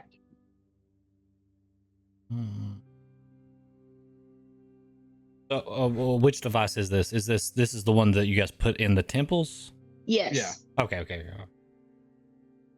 This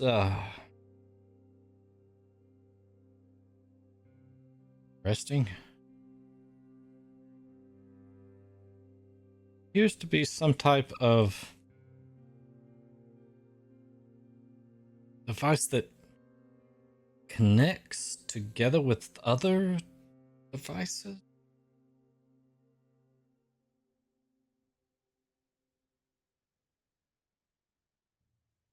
Huh.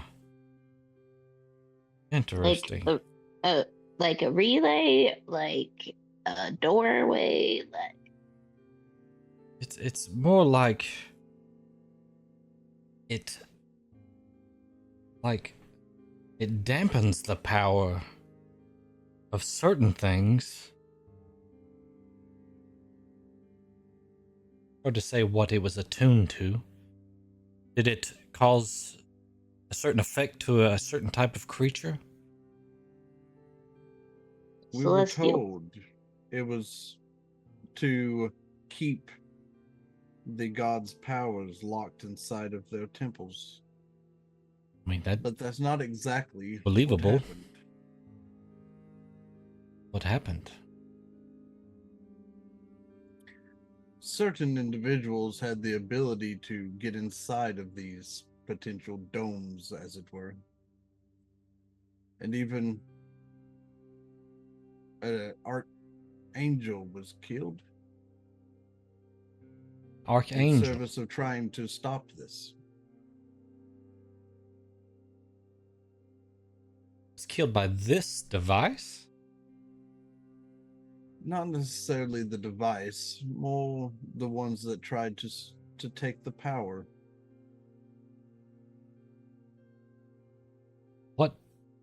Where were you guys? Well, see, so you know how I ran away? Kind of joined an adventuring guild and ended up in the basement of a buried desert temple.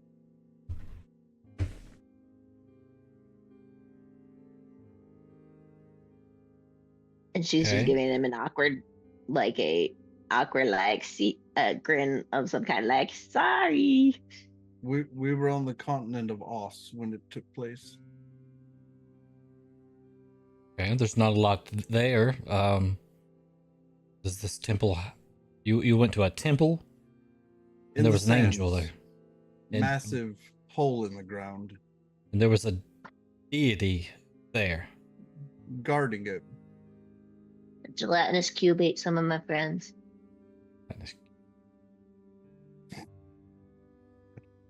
Wasn't there a talking skeleton down there somewhere? He's not there anymore. He is currently with me. And Meridius just says that out loud, like not even caring who all heard it. How is that? Oh, right. You also do your thing. Yep. Just like part of the essence of the You're Revenant speaking is of- also with me. You're speaking of the deity Donador. There was an eye, right? Yes, they did not tell us his name initially. They just told us that we needed to go and stop it from being released. Thing. So you are after deities associated with an evil nature that were guarded by angels. Any angels, archangels. The second was not guarded by one that I'm aware of. The second was the Revenancer. You see him ponder for a minute. Karen Soli, yes, okay. Yeah, I Part of- joined a cult too. Part of her resides in that abomination that you claim I carry.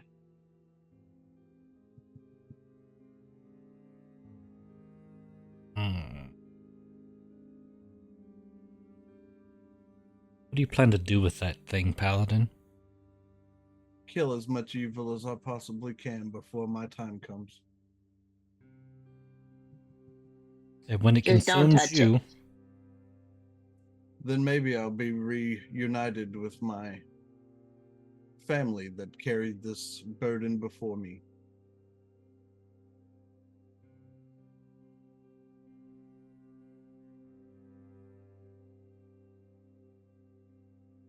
Listen, man, I know you're like a big fan of this whole soul sucking thing and using them to do stuff, but like that's a whole thing can of worms you don't want to touch. I mean, this device you're showing me, it wouldn't devour the energy of. It's more like a dampener. Like it Yeah. was there to momentarily do something.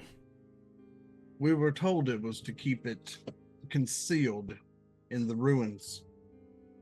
The deity that allowed us to pass viewed us as a true path that we were not trying to commit any evil acts.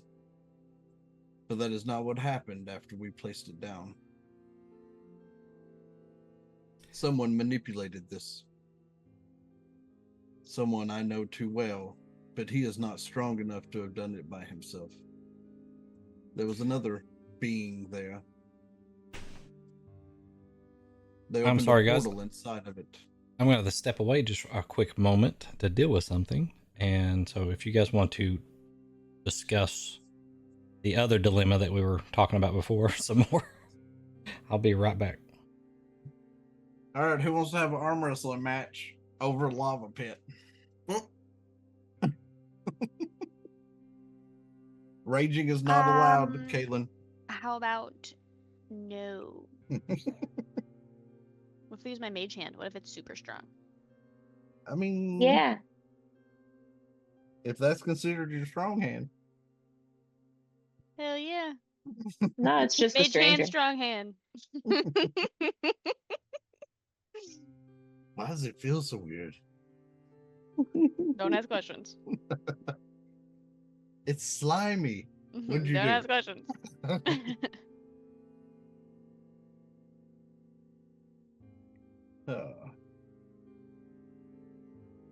So I guess this is mainly Trix and Hjalrim's decision. I mean, personally, I kind of want to know if we can communicate with people inside and give them an actual choice individually, an informed one. Like, rather than it's all or nothing, is there a way we can communicate with some of them? Because even if some of them say, no, just let me go to the fucking afterlife, if there are some that are like, yeah, okay, whatever, I'm good with this, then it still would be help down the line. Well, I mean, overall, that's only been Meridius's main objective, is the fact that they did it without consenting any of Yeah, them. so like, They just flat out took them. so if we could get consent from any of them, that'd be one thing. So It'd take a they while. technically consented, no? Well, No, they consented to being war. sacrificed, Yeah, not to be warforged. They consented to die. but they didn't consent to their souls being trapped and Except their souls would have been consumed. They would have never went to the afterlife. Yes. But Meridius's dilemma is that they consented to go to Telos, and that is not where they are.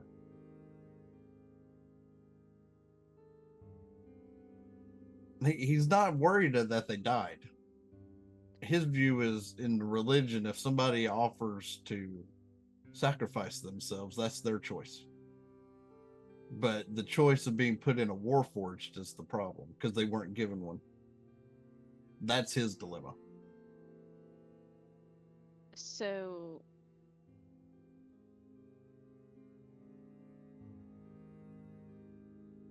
well, I've got a hypothetical for you, Meridius. Go Is inside all of everyone- them like you did with JD and Hut No. when we played those characters. The question is that you have a moral issue with the fact that they didn't make a choice and that he wants to use them as weapons to protect people. Is everyone that's in your trident also been a choice? We all made a choice.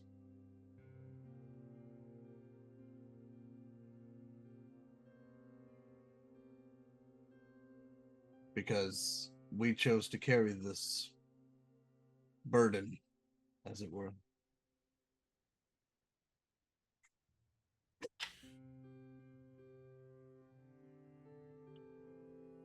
It is difficult, but I am not really one who is overly religious. To be completely truthful, he's done them all, to be honest, better than what they would have received. And they will go to the afterlife. I mean, you've seen, what was her name? Oh god, what was her name? That depends. What are we talking about? The one that's trapped in the flower. Whitney. Oh, Whitney. Almost called her Courtney. No. I knew it was Oh different. no. Sorry. Not a Courtney. Sorry. I mean, you saw how content Whitney is. Living a life and she's happy. Until she glitched, or whatever it is that was done to her. Well, to be completely fair, I tried to undo what was done to her, so. But what happens if they turn to do exactly what Huck has done? Well, that's why I asked what happened if they were destroyed.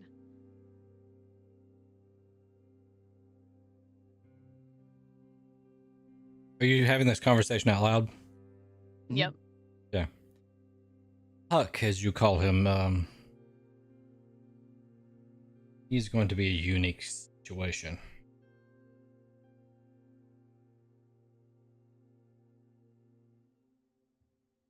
I have it on good authority that if you need assistance with that one, you might want to get his friend involved.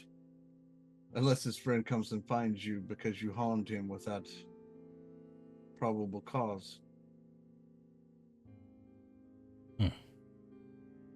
You think I'm trigger happy? Wait until you meet this guy. Sure, it will be a pleasure.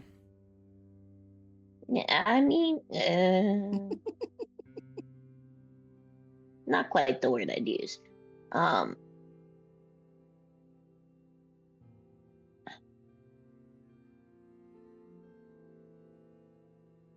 It's just interesting to know that they gave their life to Telos for things such as protection and safety of their people, something they believed in. And while Telos may have lied to them, and that was not as intended, they're actually able to do exactly what they set out to do when they went to him in the first place. But I don't think any of them have went to Telos. I think the ones that are in charge, the ones that sent us here, are the ones that are making that choice for them.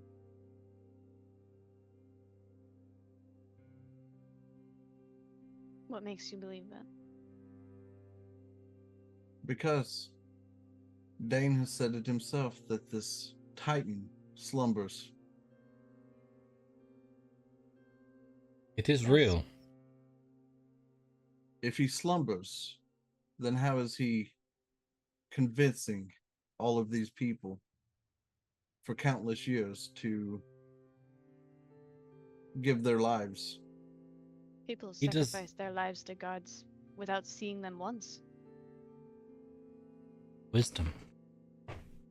Yes, but they are being lied to on two fronts.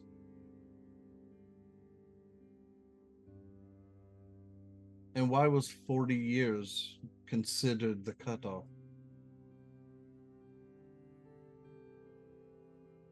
Does the age matter to you? They were adults, fully formed. Yes, They're not but- children. But if they are adults, then they could make the decision. It'd be different if all that died were brought here. They decide whether they want to go through the rite or not. Yes, but they don't know what awaits them on the other side of going through it. They didn't know before either. When they were being slaughtered and consumed. Well, Sure, at I that could- point, they knew they were going to be with their potential god that they worshipped in some fashion. As so much as the chicken you consumed understands that it's going to be with you. Trix has stopped listening and is just kind of flying aimlessly down the rows, just looking at the faces of each of the Warforged, thinking. Would you think it better had they had their original intended ending? I think that if they're going to be put into a machine and forced to fight on someone else's behalf, that they at least knew that that was the option.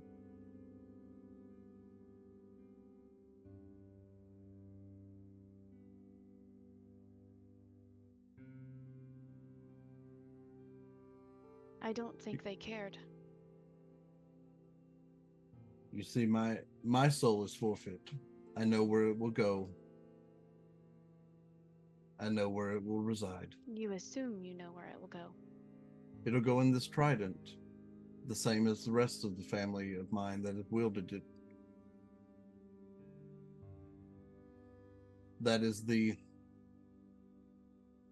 burden, so Intended. to speak, that is held by the bearer of this weapon. And you don't think there's anything in this world that could change that?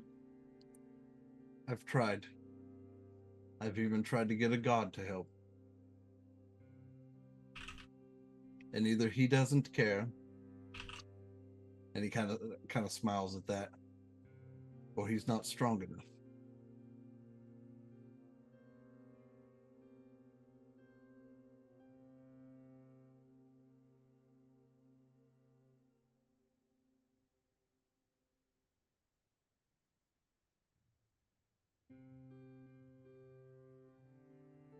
I think these people gave their life to something that they knew that they were trying to protect, whether they were wrong in believing it or not. But I understand where you come from. As I said, religion is not really something I hold super dear, but I've seen many in my time in Myth Draenor.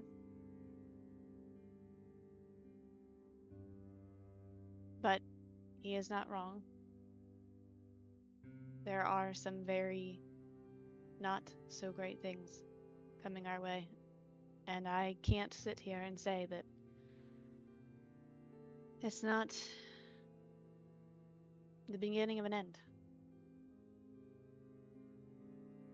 If what he claims is true, that two beings that are gods or close to it, then all of these souls are useless in regards to fighting that.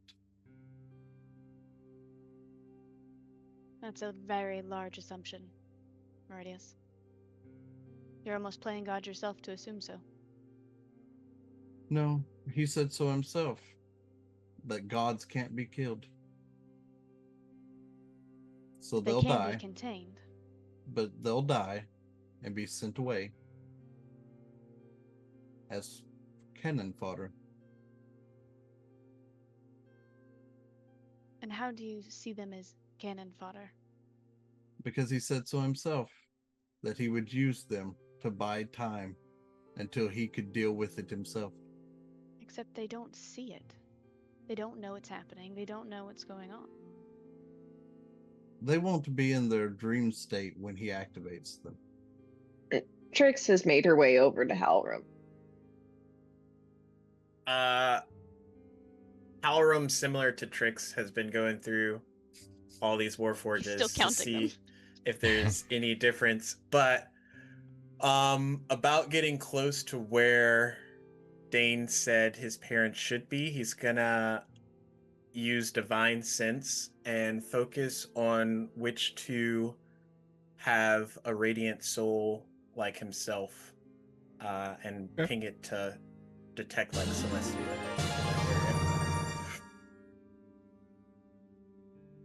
Okay. So you're out there kind of just close your eyes and reach out with your fine sense. As you reach out, you can kind of feel all of these like holes around you. You were standing there a moment ago feeling kind of isolated and alone in this. These are very large things. They're not like puck size. These are a lot larger, and they have weapons on them. And Like the hammer swinger? They're Oh, that big? not as big as the one you fought down there, but in between Huck and that. And you, as you reach out, you feel it's almost like the essence of these things all around you. You can't detect one from the other at the moment. You're unable to kind of feel exactly like who they are. You can just tell that they are, mortal souls there. He's gonna stop and turn and look at Trix. I can't tell which one my parents are. They all kind of ping the same.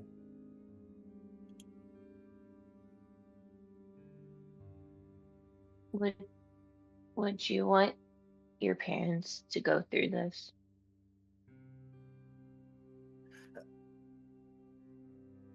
Do you think you'd want them to know the truth, or just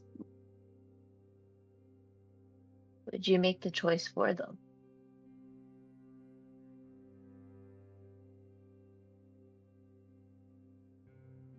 To be fair, I don't really know. If you can keep a secret, Trix. She can't. Fuck off, man! He doesn't know. You don't know what secrets she has, thank you. Somebody go touch that metal You ball again real didn't- quick. You didn't know that the cloak was in my bag until I took it out and showed it to you. That's all I'm saying. Right, but then you told on yourself, so you can't keep a secret. Oh, It was gosh. relevant.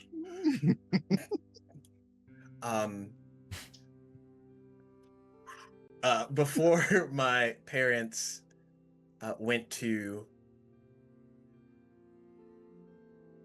as they call it, the last rite, my father gave me the Tyrion namesake. Basically, Tyrion's like a title, if you will. Our forenames are Soul, but Tyrion is kind of how I became lord of the estate.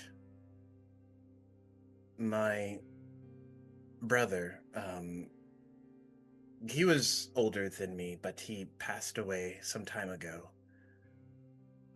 You could say he was the one that was destined to take on what I am. I kind of was an afterthought. And honestly, I don't know if I'm living up to what my parents would have wanted. I feel like I'm pretending or trying to fill someone else's shoes.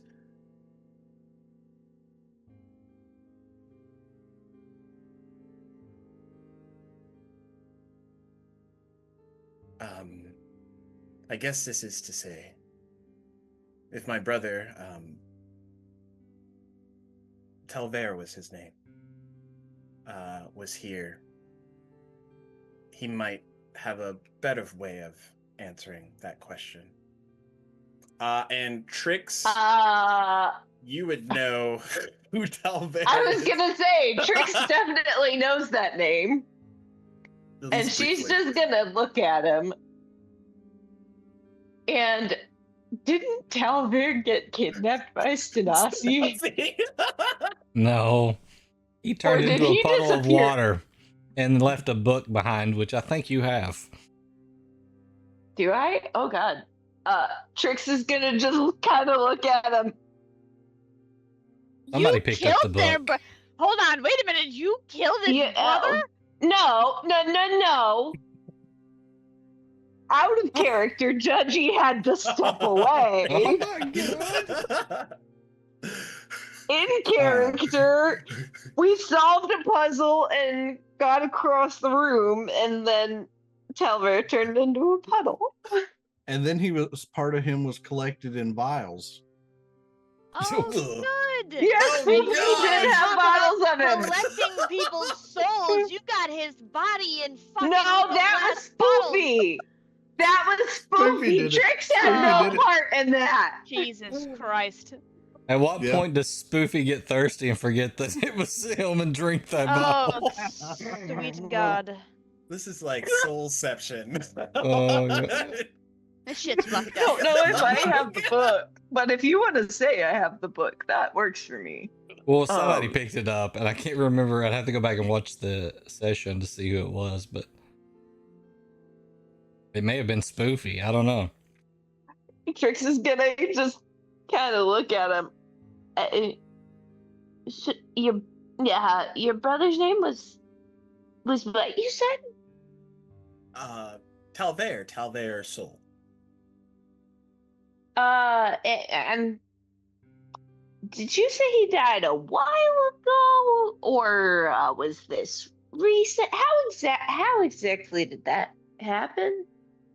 It's been a while. I don't think you've ever met him or would have. He died at sea. He died. He died at sea, all right. He died of seawater, maybe. Well, Hmm. I don't think he did, or he did, and some weird shit happened. Is it Yeah, I kind of have met your brother. What do you mean, Tricks? Well, you know that temple that we were just talking about over there with the desert and all that. Talver was one of my buddies that went down there with us. He was not one of the ones that got eaten by the gelatinous cube, to be clear, because that's a terrible way to die. It was nasty, man. But yeah, he was there. He did have this like thing about water. It was kind of interesting, and he was a little spooky. I'm not gonna lie, but yeah. And then this is really awkward news to break to somebody. I'm not gonna lie. Well, if you've He, met him, that must mean he's alive, which means we could ask him perhaps what he would do, and then well, I don't know if he's alive anymore or not because he kind of turned into a puddle out of nowhere. like a liquid puddle, or just Yeah, and there was this book that was left there. And are you saying that Trick says I don't have it in my inventory? But if you are willing to say it for We'll convenience, say that you have it, even if you didn't pick it up. We'll just somebody Yeah. probably might have gave it to you so far. Trix is just gonna. I mean, this was still there, but yeah, he was gone. I mean, I've got another buddy of very awkward situation. I'll have to explain how that ended up later after we finish the storyline and know if we're gonna get Spoofy back. um, but yeah, I mean, he did try. One of my friends did kind of try to bottle up as much of him as we could, but yeah, that was a bit beyond our skill and knowledge level. So, here's the book at least. is it like his like magic tome book, or just a random book? How to be a pirate, chapter 3. How to not die in the ocean, or how to turn into a puddle in times of distress. Well, I mean, do you take the book and look at it? I mean, Yeah, I'll take the book if Trix hands it over to Hjalrim. Yeah. He'll like look it over. okay. You kind of look at it. It looks just like an old book. Not in the greatest condition, but also,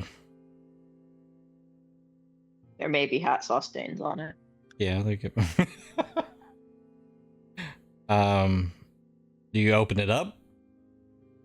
Yeah, he'll like kind of look it over. I don't know if he's seen it or if he would have seen it, or if it looks familiar.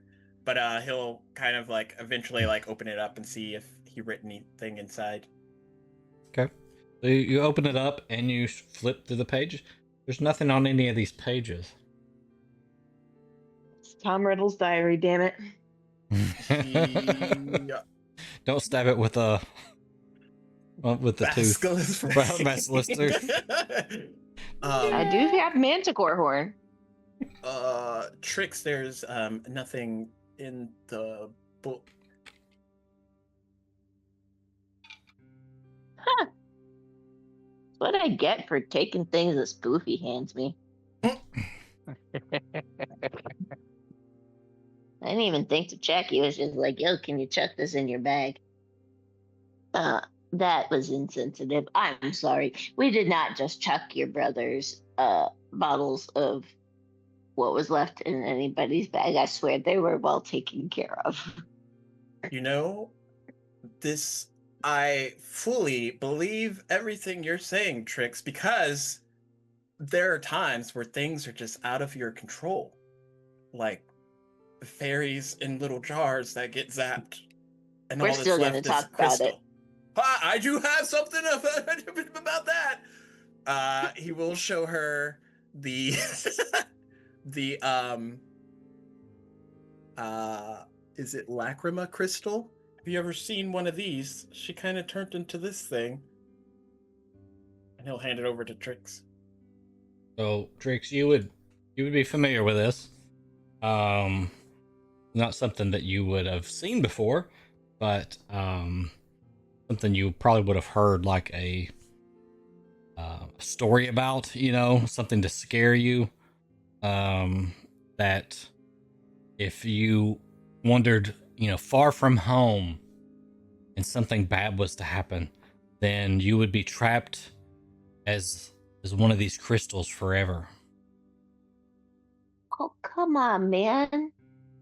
Of course, that is you're being older now. That is, a fictitious story, right? You actually know that if a Fey entity perishes on a different plane, it would return to the home plane and be reincarnated into a new being. But any that cannot are then trapped as these. Dude, you didn't just kill this thing. I didn't kill it. It was trapped and we were trying to save it. Well, you kind of got it soul trapped forever now, too. Wait, there's no way to reverse it? Do I look like a priest to you? Well, if I came across a priest, would they be able to reverse it? Hell if I know, man. I thought these were just bedtime stories. Never seen one in person before. Or at least, I don't think I've ever seen one in person before. Hey, Dane, have I seen one of these things in person before? I don't know what you're talking about. You're way over there. She's holding it up in the air. Oh, that thing? No, you wouldn't have seen... Hell, I haven't seen one of those before. Oh, shit. Huh. It's fairly not good. You would not believe how rare it is to get that answer from him. I just want to be like, can we put it into an automaton?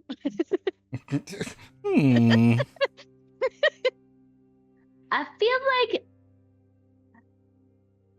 feel like we probably owe you more information about your brother and what happened there. Well, I've sort of made my peace with my brother years ago when there was news that he died. I mean, they didn't find a body, but, when you die at sea, you kind of die at sea, as they say. Well, he definitely did have a body when I knew him, I think. Hey, yo. Trix doesn't think that way. But then it turned, I don't know if it was,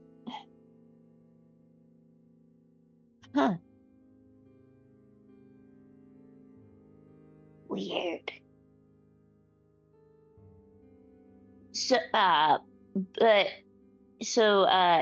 If would it offend you if we did something like what we did with Whitney and we went in and talked to your parents to kind of get their thoughts on if they wanted to be trapped in automatons in perfect bliss, and then one day used as weapons before released to the afterlife? Would that be a conversation you'd be cool with us having with them?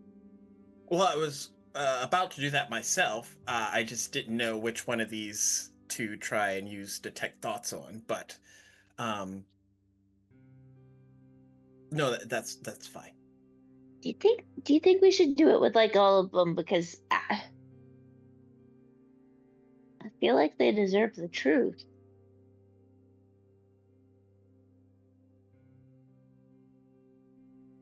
I guess that's a hard thing to say.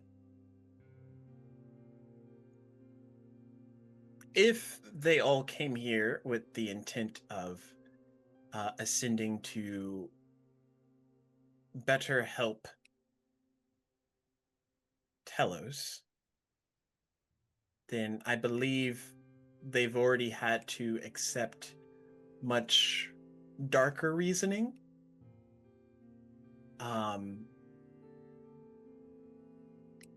But in hindsight, knowing that what their original intent was versus what their current situation is,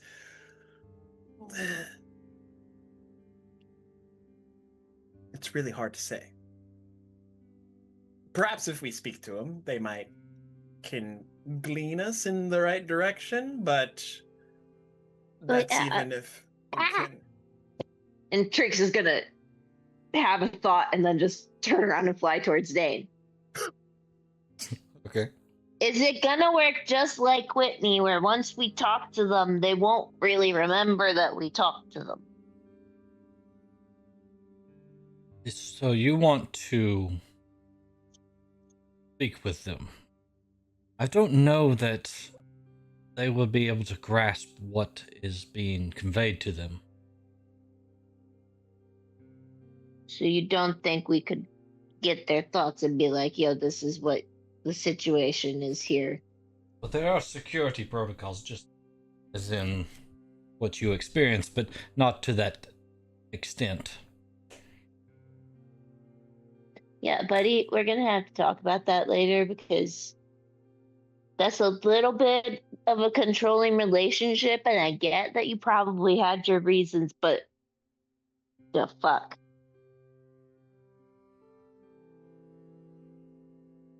There are good reasons. But if you want to try it, we can attempt to make that happen. I just don't know if you're going to be able to get anything that will help you with the decision at hand.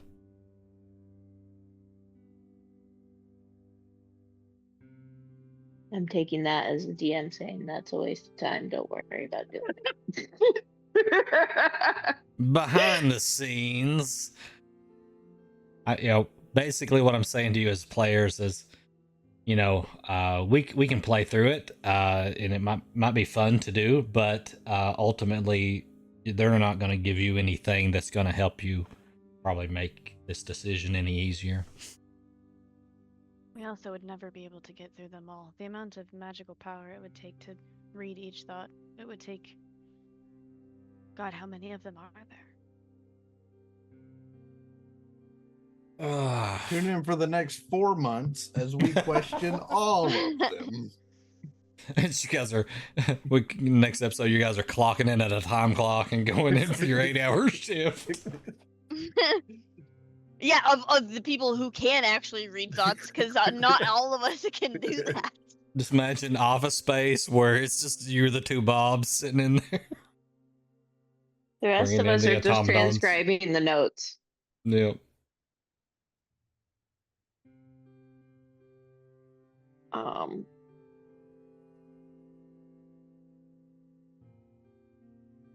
We don't have to make this decision right away. We have other matters that require our attention. You have to do something about your friend Huck. He can't be left in the state he's in. Oh yeah, A we should bubble. probably wake him up. Let's go on another trip, shall we? And You didn't take anything from Keely, did you? take anything from Keely. Like steal from her? No, I did not steal from No, she Keely. didn't offer you anything that you ate, right? Because you're talking about going on a trip. And I have concerns about Never mind. You don't know what I'm talking about, so we should be okay. Don't But worry. don't eat snacks from Keely. Also, I don't require food anymore, so that's not an issue. When did that happen? It all blurs together a little bit. Maybe about 800 years ago. Did you really never eat the entire time I knew you? Well, I mean, we kind of went through the actions because you had to eat.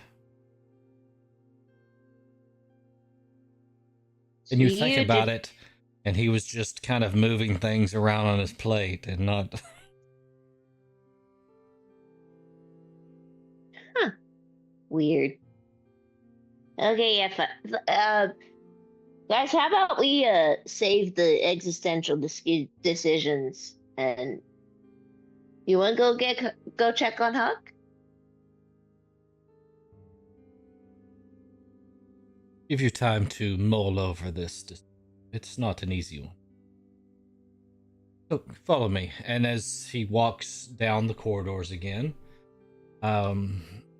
he leads you to a large metal room. In the center of this room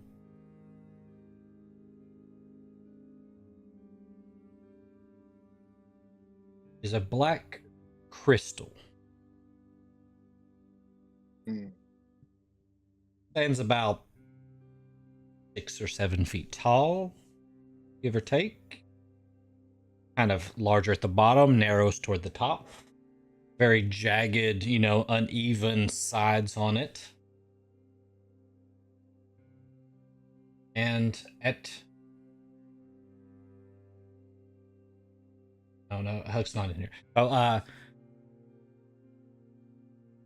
Huck is not in this room, of course, as you can see, but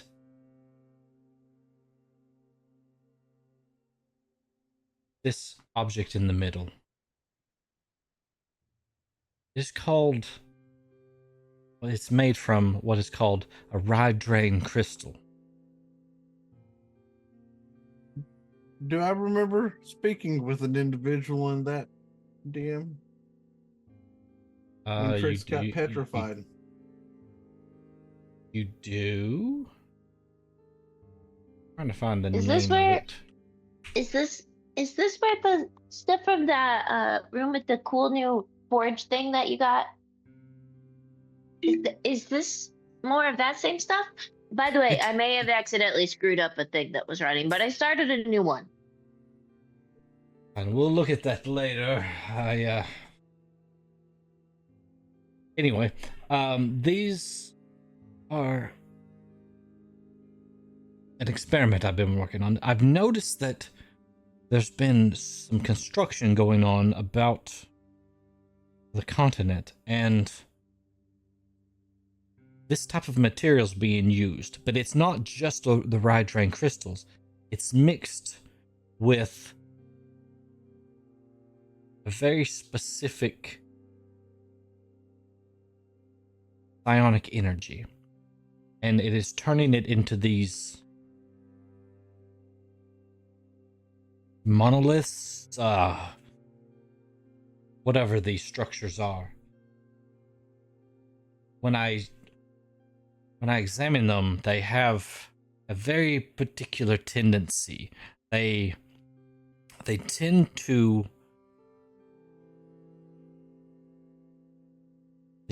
do similar things to where the devices that I have in the warforged do, just on a different scale. Instead of like pulling the essence in and containing it, it's more of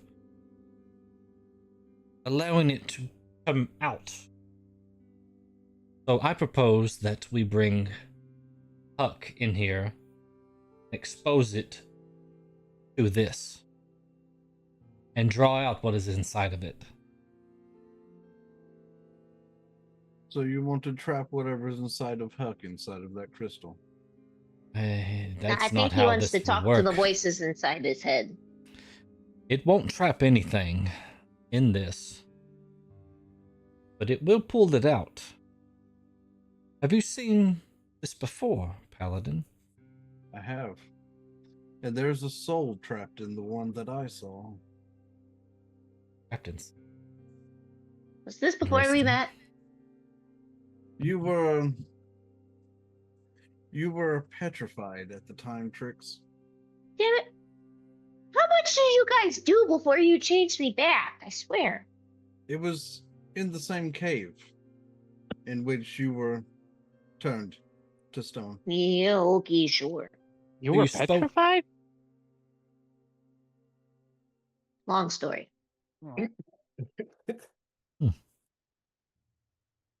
So you spoke to someone inside of one of these crystals? One We of these- did. It was down Definitely want to around know about Mornside. this. Okay. In the Underdark.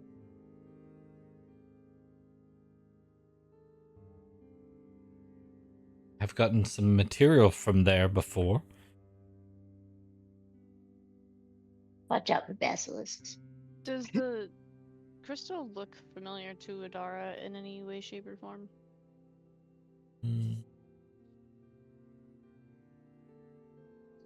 Trying to recall what. I remember having the vision of them building things like spires.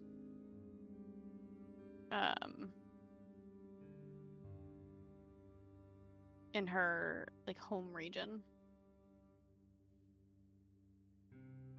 And weren't In they building them in El Toril when we were there? you did see some construction going on, yep. And Adar may have had a vision of one of these being constructed. Can't recall exactly.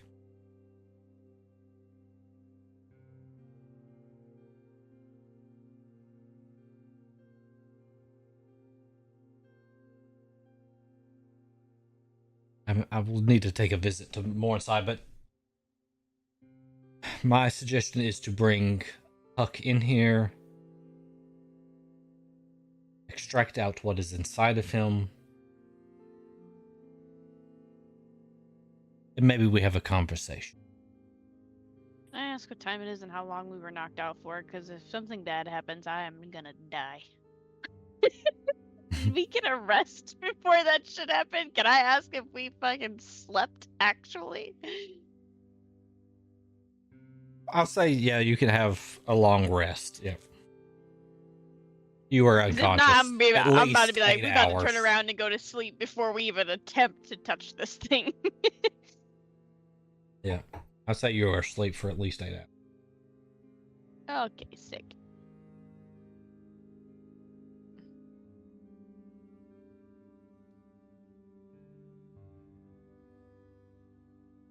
Do you need to discuss it, or?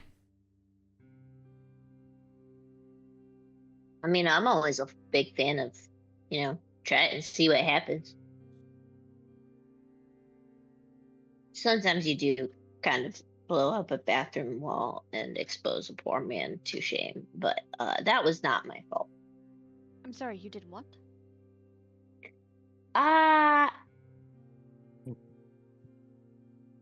Well, we were making hand grenades. In the And bathroom? well, no, that was on the other side of the wall. It was very poor workshop design, by the way. They had the bathroom still attached to the building where the activities were taking place instead of having the lab as a separate building so that, you weren't going to destroy anything else if there was a situation that took place, which is what happened. And there kind of was a guy on the other side of the wall. I see. Well, I guess we don't really know what's gonna come out, so there's always the question of what are we truly getting into, but it might be the quickest way to determine what is plaguing Huck with, well, whatever Huck has going on. I'm not sure any of us know. And these rooms are great for this type of thing. I have several of these rooms, and they are reinforced, so it would take a large amount of energy to break out physically. But they're also restricting magic from exiting this room. Oh, so it's like he's in a bubble again. Just a bigger one. And a cube. However, if we separate Huck from whatever is there, what can we take Huck out if whatever is there not great? I wouldn't want to leave him. You wouldn't want to leave him separated from his body? Well, I guess we really just don't need him to die. That would be the biggest concern. I wouldn't want to leave him in here with whatever we unleash. Oh, we would be in here with him.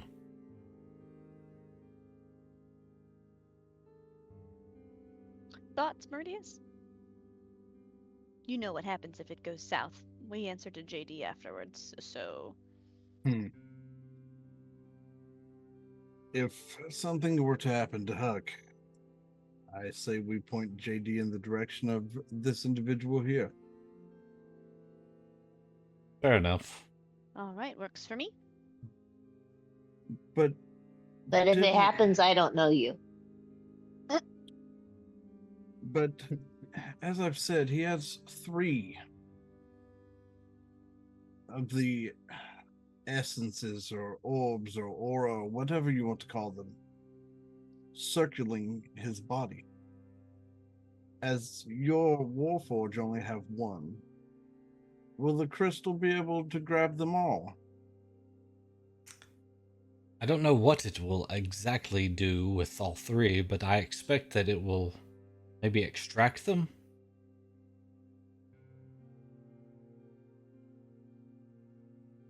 Separately?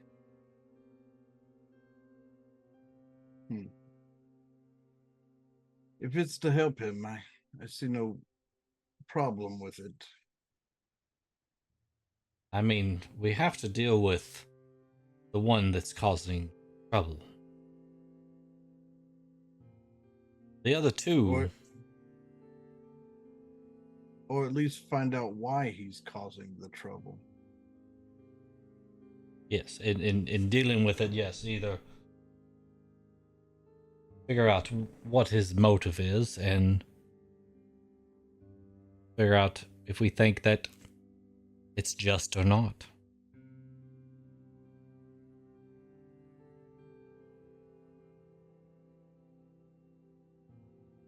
I will definitely be in the room when it happens, just to ensure that if he does get out of hand. So, are we in agreement? Elegant Adara, I would much rather your friend be here, but he knows him better than any of us. But I don't see Huck getting out of here without us doing this, as I look at Dane.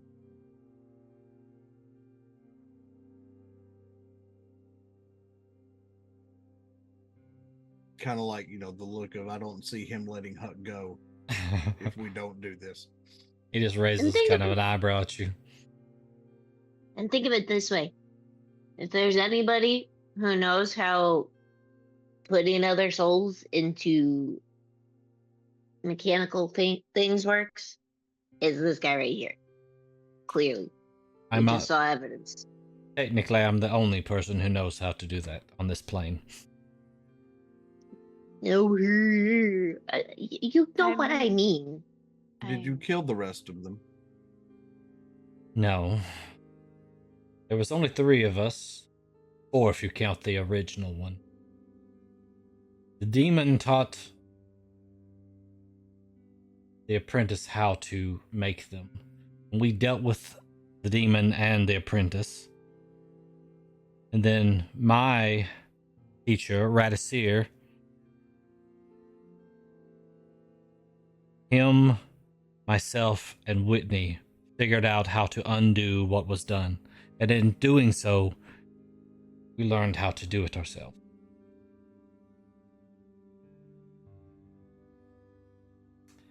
And now there's only me.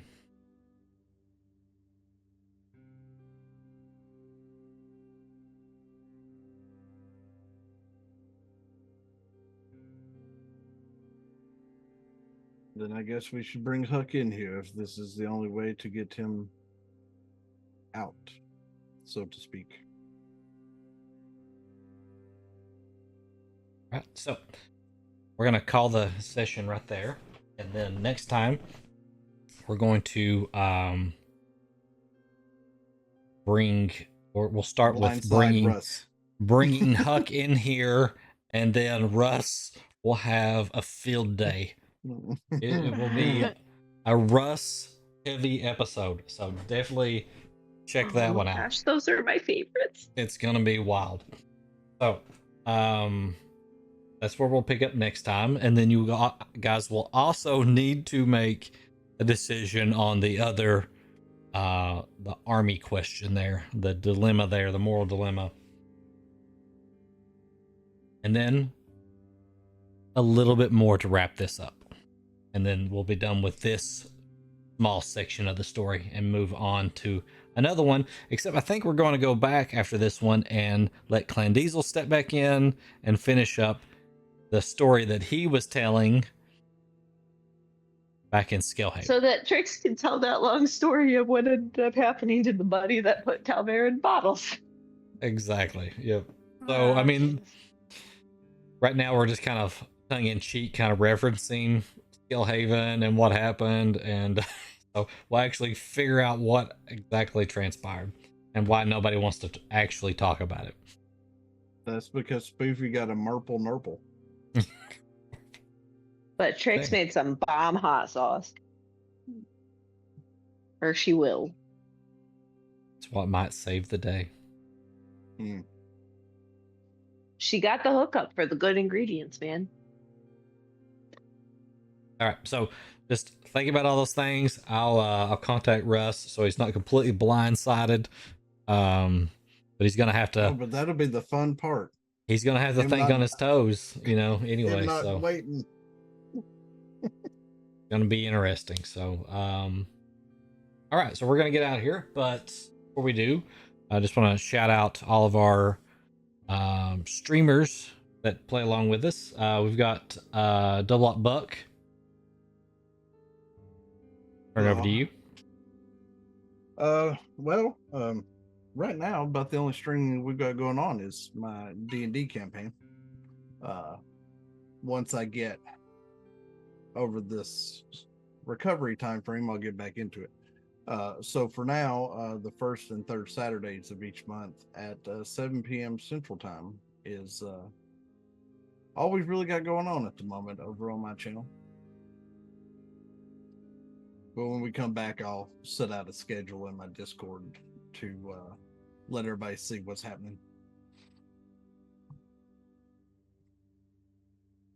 Okay. Oh, and we've got right next to him, we've got Lady Chaotic.